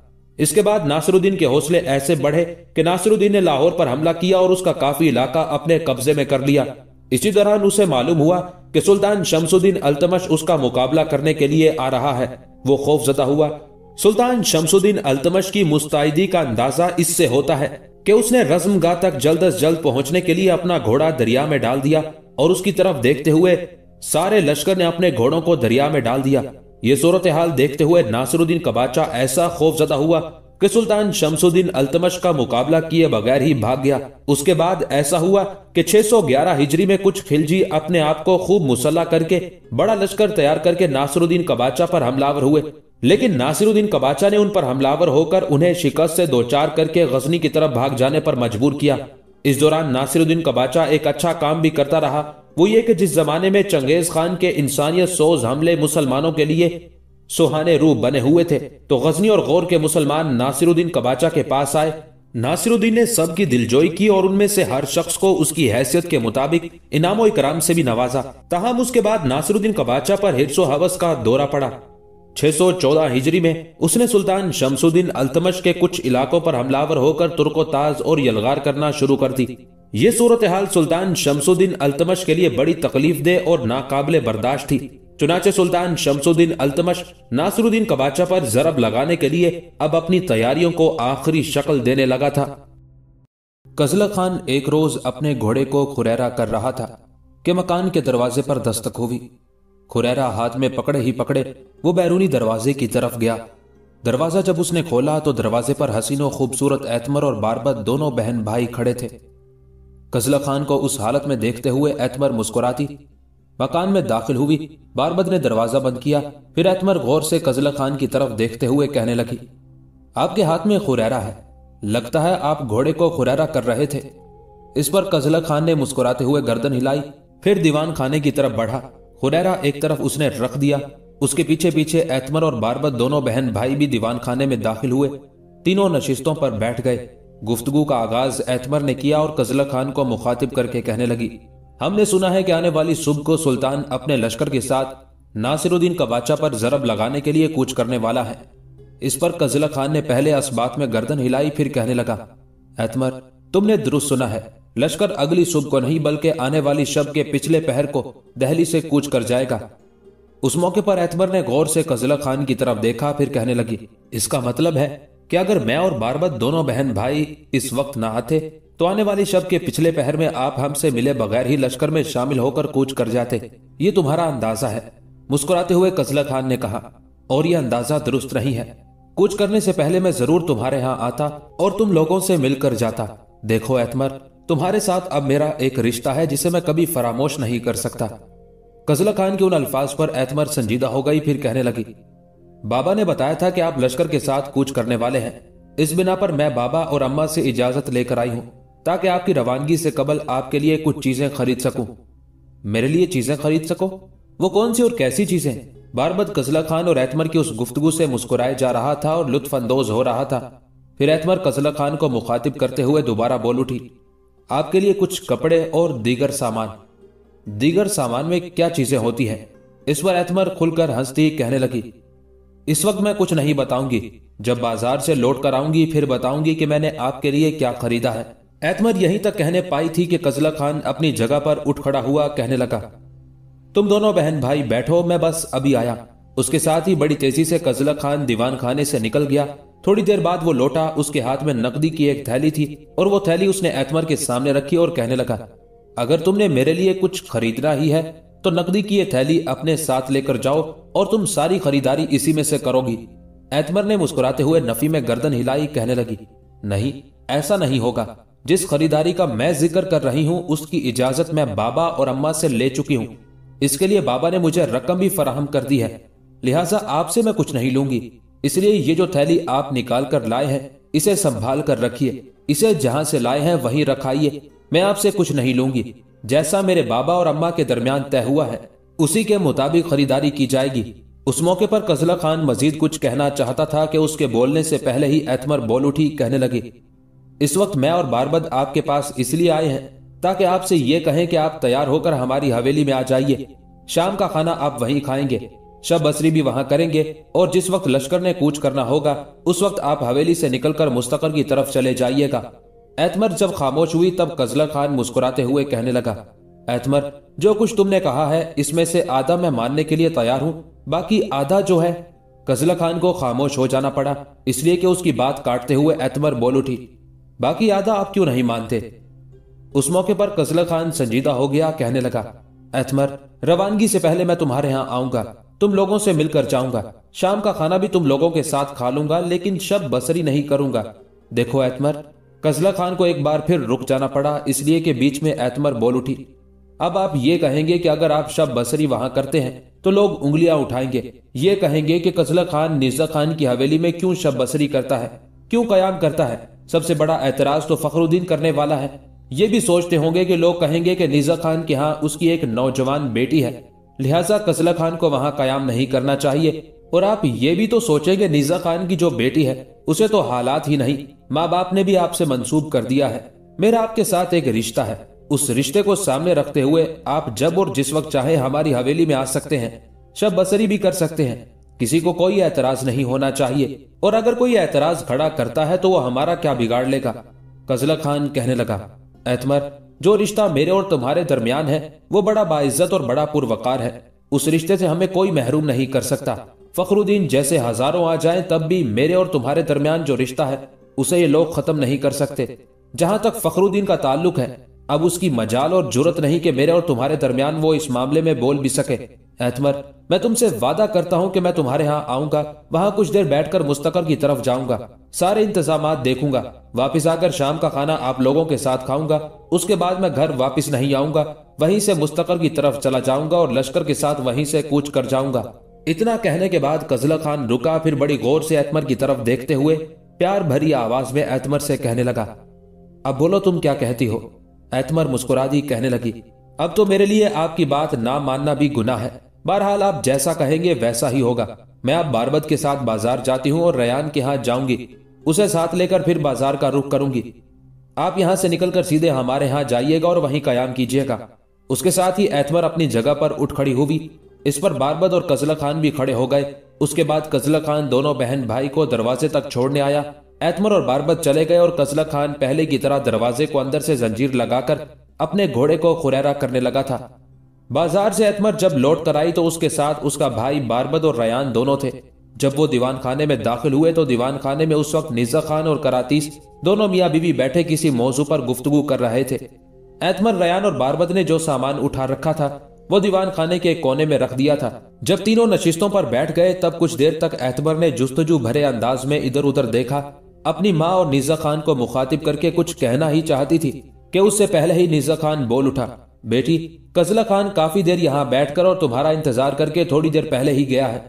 एतमर शायद कजला खान के मुतालिक ही कुछ पूछना चाहती थी कि अपने बारे में निज़ा खान के उन अल्फाज पर चौंकी थी और बदहवास से लहजे में पूछ लिया था। मैं और बारबद दोनों बहन भाई जब उनके यहाँ गए थे तो घोड़े को खुरैरा कर रहे थे। हम दोनों बहन भाई थोड़ी देर उनके पास बैठे और ये तय पाया था कि हम दोनों बहन भाई बाजार जाएंगे और वो हमारे यहाँ आएंगे और रात का खाना यहीं पर खाकर मुस्तकर की तरफ जाएंगे और लश्कर के साथ कूच करेंगे। अब आप कह रहे हैं कि वो आए थे और इंतजार करके चले गए। इस पर निज़ा खान कहने लगा, वो काफी देर यहाँ बैठे रहे हैं, हमारे साथ मुख्तलिफ मौजुआत पर गुफ्तगू करते रहे हैं। उसे बड़ी बेचैनी से तुम्हारा इंतजार भी था, तुम लोगों ने आने में देर कर दी, तब वो उठकर मुस्तकर की तरफ गया है। मेरे ख्याल में वहां उसने कोई काम निपटाना है। मेरी बच्ची, तुमने कुछ ज्यादा देर बाजार में नहीं लगा दी? इस पर एतमर मुस्कुराते हुए कहने लगी, बाबा, कजला खान के यहाँ से निकलकर मैं और बारबद दोनों बहन भाई रयान के यहाँ गए। थोड़ी देर के लिए रयान ने वहां अपने पास बिठा लिया। उसके बाद मैं, रयान और बारबत बाजार की तरफ गए। बाजार में हमने ज्यादा वक्त तो नहीं लगाया, जबकि उन्होंने वादा किया था कि शाम तक यहीं रहेंगे, शाम का खाना खाकर जाएंगे। अब अचानक उन्हें मुस्तकर में क्या काम पड़ गया है? इस पर निज़्ज़ा खान कहने लगा, बेटी, उसने मुझे उसकी तफसील तो नहीं बताई। बहरहाल वो काफी देर बैठकर तुम्हारा इंतजार करता रहा और अभी थोड़ी देर पहले ही गया है। निज़्ज़ा खान के खामोश होने पर एतमर कुछ देर तक सोच में डूबी रही, फिर अपने बाप को मुखातिब करते हुए पूछ लिया, बाबा, कजला खान हमारे यहाँ पैदल आए थे या अपना घोड़ा भी लेकर आए थे? इस पर निज़्ज़ा खान मुस्कुराते हुए कहने लगा, बेटे, वो अपना घोड़ा लेकर आया था और उसका घोड़ा इस वक्त हमारे अस्तबल में बंधा हुआ है। वो पैदल ही मुस्तकर की तरफ गया है। हो सकता है वो शाम में जल्दी ही आ जाए। कजला खान के उन अल्फाज पर एतमर खुश और मुतमईन हो गई थी। फिर अपने बाप और अपनी माँ को वो बेपनाह खुशी का इजहार करते हुए सारा सामान दिखाने लगी थी जो वो खरीद कर लाई थी। जब ऐसा हो चुका तब करातीस एतमर की तरफ देखते हुए कहने लगी, बेटे, मेरे ख्याल में सूरज गरूब होने वाला है। कजला खान जल्दी आ जाएगा। मैं चाहती हूँ उसके आने से पहले पहले खाना तैयार कर ले। रयान यहाँ बैठती है और मैं और तुम दोनों माँ बेटी मतबख में खाना तैयार करते हैं। यहाँ तक कहने के बाद करातीस जब खामोश हुई तब एतमर अपनी जगह पर उठ खड़ी हुई। उसके साथ ही रयान भी खड़ी हो गई और रयान फिलफोर करातीस को मुखातिब करके कहने लगी, अम्मा, आप यहाँ बाबा और बारबत के पास बैठकर बातें करें। हम दोनों बहनें मतबख में खाना तैयार करती हैं। आपको उधर जाने की जरूरत नहीं है। कजला खान के आने से पहले पहले हम खाना तैयार कर लेंगी। आप बेफिक्र रहें। रयान के उन अल्फाज पर जहां निज़्ज़ा खान और बारबत दोनों मुस्कुरा रहे थे, वहां करातीस ने भी खुशी का इजहार किया था। उसके बाद एतमर और रयान दोनों उठी और मतबख में जाकर खाना तैयार करने लगी थी। जब वो खाने की तैयारी से फारिग हुई तब किसी कदर हैरत से रयान की तरफ देखते हुए एतमर कहने लगी, कजला को अब तक आ जाना चाहिए था। इतनी देर मुस्तकर में क्या जरूरत पड़ गई? एतमर के उन अल्फाज के जवाब में रयान कुछ कहना चाहती थी कि मगरिब की आजान सुनाई दी थी, लिहाजा नमाज की अदायगी के लिए दोनों मतबख से निकल गई थी। निज़्ज़ा खान, करातीस, रयान और बारबत जब मगरिब की नमाज से फारिग होकर फिर दीवान खाने में आकर बैठे तब हवेली के दरवाजे पर दस्तक हुई थी।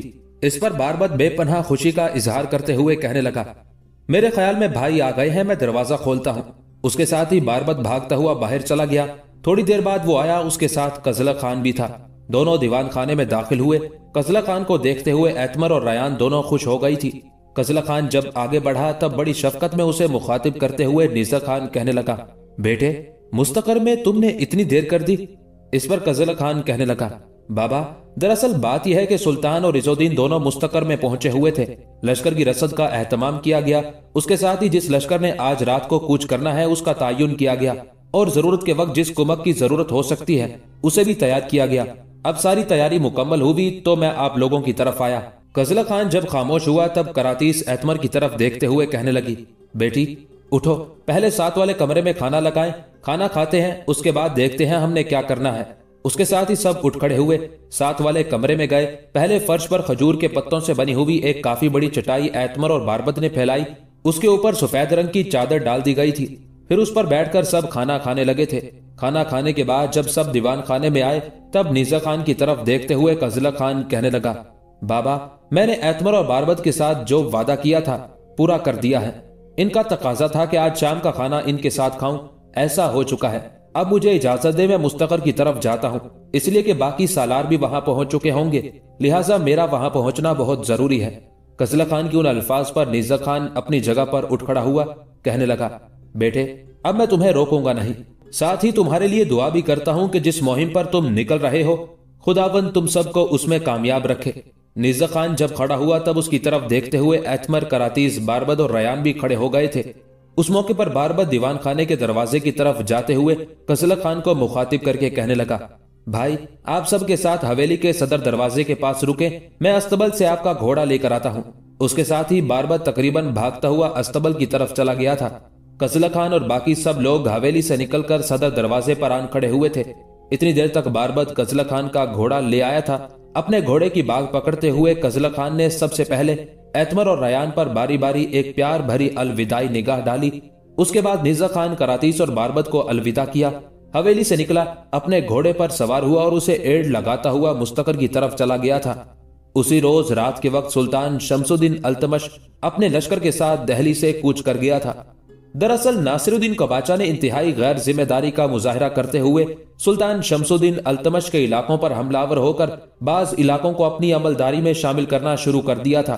नासिरुद्दीन कबाचा ने पहले लाहौर पर हमला किया और लाहौर से लेकर सरहिंद तक का इलाका उसने अपने कब्जे में कर लिया। उसकी यह हरकत सुल्तान शमसुद्दीन अल्तमश के लिए यकीनन नाकाबिले बर्दाश्त थी।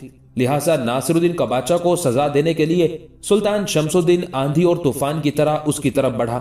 नासिरुद्दीन कबाचा को जब खबर हुई कि सुल्तान शमसुद्दीन इंतहाई गुस्से और गजब की हालत में एक जर्राद लश्कर लेकर उस पर चढ़ दौड़ने के लिए पेशकदमी कर रहा है, तब नासिरुद्दीन कबाचा के पांव तले से जमीन खिसक गई। सुल्तान शमसुद्दीन के मिजाज, उसके इरादों से वो अच्छी तरह वाकिफ था। चुनाचे उसके मुखबिरों ने मजीद ये खबर दी कि सुल्तान तो बड़ी बर्क रफ्तारी से सफर करते हुए नजदीक पहुंच रहा है। तब अफरा तफरी के आलम में लाहौर और सरहिंद तक का सारा इलाका खाली करने के बाद अपने लश्कर को लेकर नासिरुद्दीन कबाचा मुल्तान की तरफ भाग खड़ा हुआ और भागते वक्त उसने ऐसी बदहवासी का मुजाहरा किया कि अपना बहुत सा कीमती और जरूरी सामान अपने पीछे छोड़ गया। चुनाचे सुल्तान शमसुद्दीन जब उस जगह पहुंचा जहां ये सारा सामान बिखरा हुआ था, तो सुल्तान शमसुद्दीन ने उसके सारे सामान पर कब्जा कर लिया। एहतियात की खातिर चंद रोज वहां कायम किया। उसके बाद वो अपने लश्कर को लेकर दिल्ली की तरफ चला गया था। इसी दौरान एक बहुत बड़ा हादसा उठ खड़ा हुआ और वो सुल्तान जलालुद्दीन ख्वारज़म शाह की हिंदुस्तान में आमद थी। दरअसल सुल्तान जलालुद्दीन ख्वारज़म शाह बरवान के मकाम पर चंगेज खान से टकराया था और ये टकराव ऐसा शदीद और खौफनाक था कि उस मार्के में सुल्तान जलालुद्दीन ने चंगेज खान को बदतरीन शिकस्त दी और वो शिकस्त उठाकर भाग खड़ा हुआ। इस जंग में सुल्तान के दो सालारों सैफुद्दीन अगराक और अमीनुल मलिक ने कारहाय नुमाया सर अंजाम दिए। चंगेज खान की उस शिकस्त के दौरान सुल्तान के हाथ एक घोड़ा लगा और उस घोड़े के बारे में सैफुद्दीन अगराक और अमीनुल मलिक के दरमियान तकरार हो गई। उस तकरार के दौरान अमीनुल मलिक ने गुस्से में घोड़े का चाबुक उठाकर सैफुद्दीन के सर पर दे मारा। उसने सुल्तान से शिकायत की। चूंकि सुल्तान को अमीनुल मलिक की वफादारी पर एतमाद न था और 30,000 फौज उसकी कमांदारी में थी, इसलिए सुल्तान सुनकर खामोश हो रहा। इससे सैफुद्दीन अगराक को बड़ा रंज हुआ। चुनाचे उसने अपने लश्कर को हुक्म दिया कि वो अपना बोरिया बिस्तर समेटकर रवाना हो जाए। जब जलालुद्दीन को मालूम हुआ तो उसने अगराक को समझाने की पूरी कोशिश की और हालात की नजाकत का एहसास दिलाया। सैफुद्दीन अगराक सुल्तान के इसरार के पेश नजर उस वक्त तो खामोश हो रहा, लेकिन जब रात हुई, लोग सो गए, तो अपने लश्कर के साथ वो सुल्तान को छोड़कर कूच कर गया।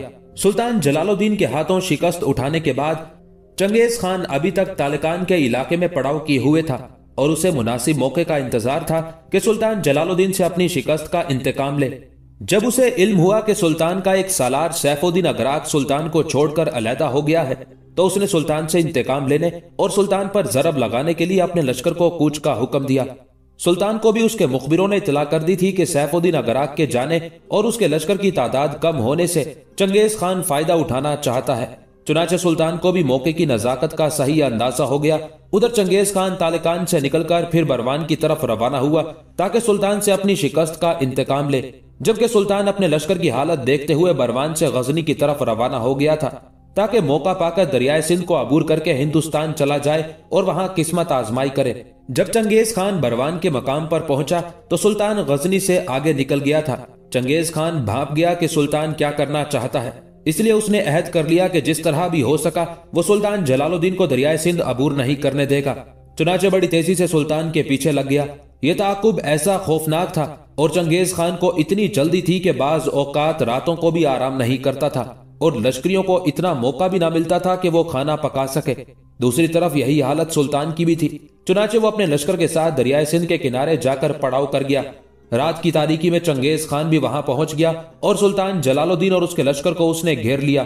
चूंकि सुल्तान का सालार सैफुद्दीन अगराक उसे छोड़कर जा चुका था, लिहाजा सुल्तान जलालुद्दीन के पास अब मुट्ठी भर लश्करी रह गए थे। ताहम दरियाए सिंध के किनारे जलालुद्दीन ने चंगेज खान का डटकर मुकाबला किया। उस मौके पर सुल्तान को एक और सदमा बर्दाश्त करना पड़ा। सुल्तान के पास दो ही बड़े सालार थे, एक सैफुद्दीन अगराक और दूसरा अमीनुल मलिक, और उन दोनों में एक घोड़े की वजह से चपकलिश हो गई थी। सैफुद्दीन अगराक तो पहले ही छोड़ चुका था। दरियाए सिंध के किनारे जब सुल्तान जलालुद्दीन का चंगेज खान के साथ घमसान का रन पड़ा तो इस अमीनुल मलिक ने भी बेवफाई की और अपने बचे कुचे साथियों और लश्करियों को जमा करके और सुल्तान को तकदीर के हवाले करके खुद पिशावर की तरफ चला गया। सुल्तान जलालुद्दीन अपने मुट्ठी भर लश्करियों के साथ सुबह से लेकर जवाले आफ्ताब तक बड़ी पामर्दी और जुर्रतमंदी के साथ चंगेज खान और उसके मंगोल लश्करियों का मुकाबला करता रहा और उन्हें अपने नजदीक तक न आने दिया। हैरत की बात है कि उस मौके पर चंगेज खान के पास एक खासा बड़ा लश्कर था और जबकि सुल्तान के पास सिर्फ 700 लश्करी रह गए थे। चुनाचे जब सुल्तान ने अंदाजा लगाया कि अब हालात उसकी गिरफ्त से बाहर हो गए हैं तब वो दरियाए सिंध की तरफ हटा। एक ऐसे मकाम पर आया जहां दरियाए सिंध 30 फुट नीचे बह रहा था। सुल्तान ने घोड़े को एड़ लगाई और घोड़े के साथ वो दरियाए सिंध की बल खाती मौजों में कूद गया। चुनाचे सुल्तान जलालुद्दीन तूफानी मौजों के साथ लड़ता भिड़ता दूसरे किनारे पर सही सलामत पहुंच गया। जब सुल्तान ने दरिया में छलांग लगाई तो उस वक्त चंगेज खान और उसके बेटे उस हैरत अंगेज कारनामे को देखकर अश अश कर उठे और चंगेज खान ने अपने बेटों को मुखातिब करके कहा, पितरे पिसर चुनी बायत। चुनाचे दरियाए सिंध को अबूर करके सुल्तान जलालुद्दीन 2-3 घंटे तक अकेला इस इंतजार में बैठा रहा कि मुमकिन है कोई बचा कुचा उसका लश्करी उस तक पहुंच जाए। जब सुल्तान ने दरिया में छलांग लगाई थी तो सुल्तानी लश्कर के बहुत से सिपाहियों की तादाद अपनी जान हथेली पर रखकर दरियाए सिंध में कूद गई थी। उनमें से अक्सर तो पानी में डूब गए, लेकिन जो बच गए थे उन्हें मंगोलों ने तीरों की जद पर लेकर खत्म कर दिया था। बहरहाल जूं तू करके 6-7 लश्करी बच बचाकर सुल्तान के पास पहुंच गए। कुछ दिनों के बाद तादाद 100 तक पहुंच गई। एक दिन सुल्तान को इतला मिली कि इस इलाके के कुछ हिंदू लश्करी पास ही एक मकाम पर ऐशो इशरत में मशगूल हैं। सुल्तान ने अपने सिपाहियों को हुक्म दिया कि अपने बचाव के लिए जंगल से लाठियां काट ले ताकि बवक्ते जरूरत उनसे काम लिया जा सके, इसलिए कि सुल्तान और उसके साथियों के पास हथियार नहीं रहे थे। चुनाचे ये काम करने के बाद सुल्तान और उसके लश्करी अचानक हिंदुओं के उस लश्कर पर टूट पड़े और वो सुल्तान और उसके साथियों के उस हमले से ऐसे घबराए कि घबराहट में हथियार और साजो सामान छोड़कर भाग गए।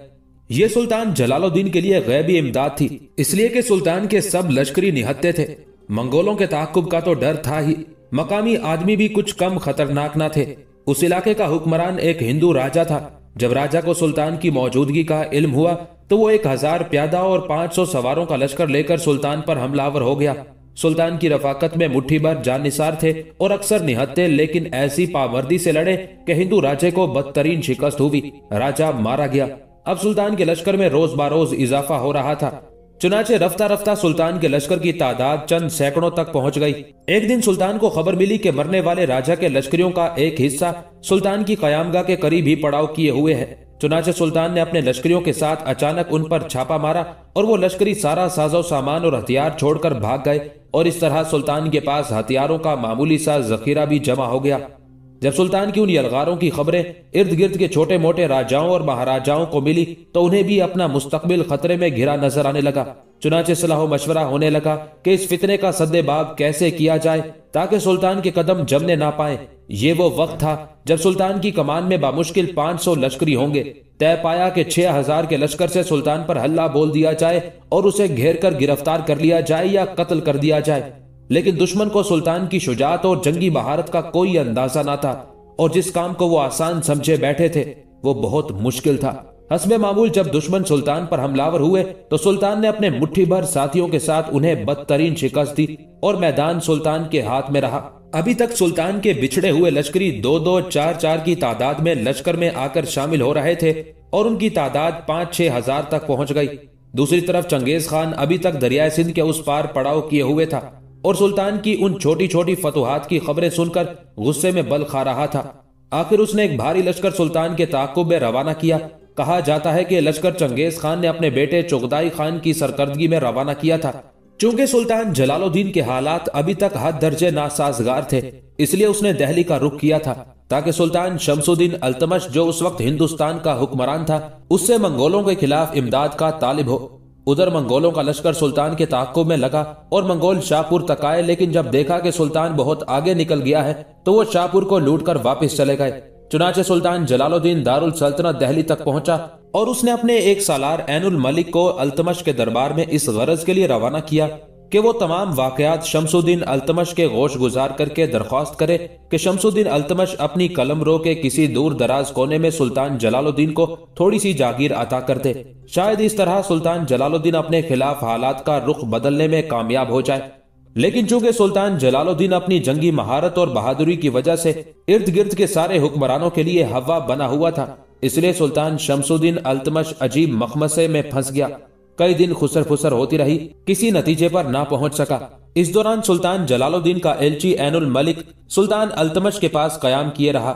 चूंकि ये सारी बस्तो कुशाद ऐनुल मलिक के सामने होती रही थी और सुल्तान शमसुद्दीन अल्तमश नहीं चाहता था कि उन वाकयात का इल्म सुल्तान को भी हो जाए, इसलिए उसने ऐनुल मलिक को मरवा दिया और कहला भेजा कि कासिद हैजे से मर गया है। चुनाचे सुल्तान जलालुद्दीन के एलची ऐनुल मलिक की मौत पर शमसुद्दीन अल्तमश ने इजहार अफसोस करने के अलावा सुल्तान जलालुद्दीन के लिए कीमती तहाइफ और लश्कर के लिए रसद का काफी जखीरा भी रवाना किया। नीज ये मशवरा पेश किया कि चूंकि हिंदुस्तान की आबो हवा सेहत के लिए चंदा साजगार नहीं रहती, इसलिए अंदेशा है कि आपकी और आपके लश्कर की सेहत पर बहुत बुरा असर पड़ेगा।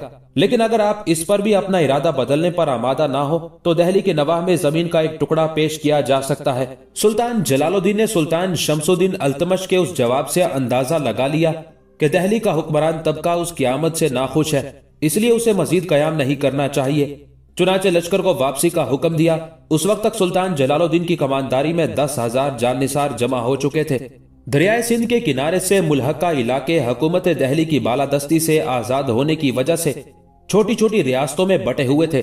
जब सुल्तान शमसुद्दीन का मायूस कुन जवाब सुनकर सुल्तान जलालुद्दीन उधर को वापस लौटा तो उसका मकसद ये था कि उन रियासतों पर काबू पाकर वहीं ठहर जाएगा और हालात की दुरुस्ती का इंतजार करेगा। उन राजाओं में सबसे बड़े राजा का नाम राय कोका था। जब उसे मालूम हुआ कि सुल्तान इन इलाका जात को फतह करने के इरादे से चला आ रहा है तो सबसे पहले उसने सुल्तान की तरफ दोस्ती का हाथ बढ़ाया और इजहार फरमा बरदारी किया। नीज अपनी लड़की सुल्तान के हरम में दाखिल कर दी और इजहार इताअत के लिए अपने बेटे को सुल्तान की खिदमत में रवाना किया, जिसे सुल्तान ने खिल्लत शाहाना से सरफराज करके कत्ल खान के खिताब से नवाजा। इसी असना में सुल्तान को यह खबर मिली कि उसके 2 बड़े सालारों में से अमीनुल मलिक, जो उसे छोड़कर पिशावर की तरफ रवाना हुआ था, उसे हमलावर होकर मंगोलों ने कत्ल कर दिया था और उसके बाद उसकी बेटी बेयारो मददगार रह गई है और वो बेबस लड़की सिंध के हाकिम नासिरुद्दीन कबाचा की तहवील में है। अमीनुल मलिक बहरहाल सुल्तान जलालुद्दीन के साथ काम करता रहा था। यह अलहदा बात थी कि एक घोड़े के सिलसिले में उसकी अपने साथी से तकरार हो गई थी और यूं सैफुद्दीन और अमीनुल मलिक की वजह से सुल्तान जलालुद्दीन को बड़ा नुकसान उठाना पड़ा। हालांकि वो चंगेज खान को शिकस्त दे चुका था और उस शिकस्त के बाद वो चंगेज खान का ताक़ुब करते हुए उसे यकीनन आगे आगे भागने पर मजबूर कर सकता था। लेकिन सैफुद्दीन और इसी अमीनुल मलिक की बेवफाई और हमाकत की वजह से उल्टा सुल्तान को नुकसान हुआ और उसे बेबस होकर हिंदुस्तान की सरजमीन में दाखिल होना पड़ा। बहरहाल सिंध के हाकिम नासिरुद्दीन कबाचा की तरफ सुल्तान जलालुद्दीन ने पैगाम भेजा कि वो उसके मरने वाले सालार अमीनुल मलिक की बेटी को फौरन उसके पास भेज दे। नासिरुद्दीन कबाचा भी सुल्तान जलालुद्दीन की जुर्रतमंदी और उसकी बहादुरी से वाकिफ था, लिहाजा उसने सुल्तान के हुक्म की तामील की और लड़की को कीमती तहाइफ के साथ, जिनमें एक हाथी भी शामिल था, सुल्तान की खिदमत में भेज दिया। नासिरुद्दीन के उस अमल से सुल्तान बहुत खुश हुआ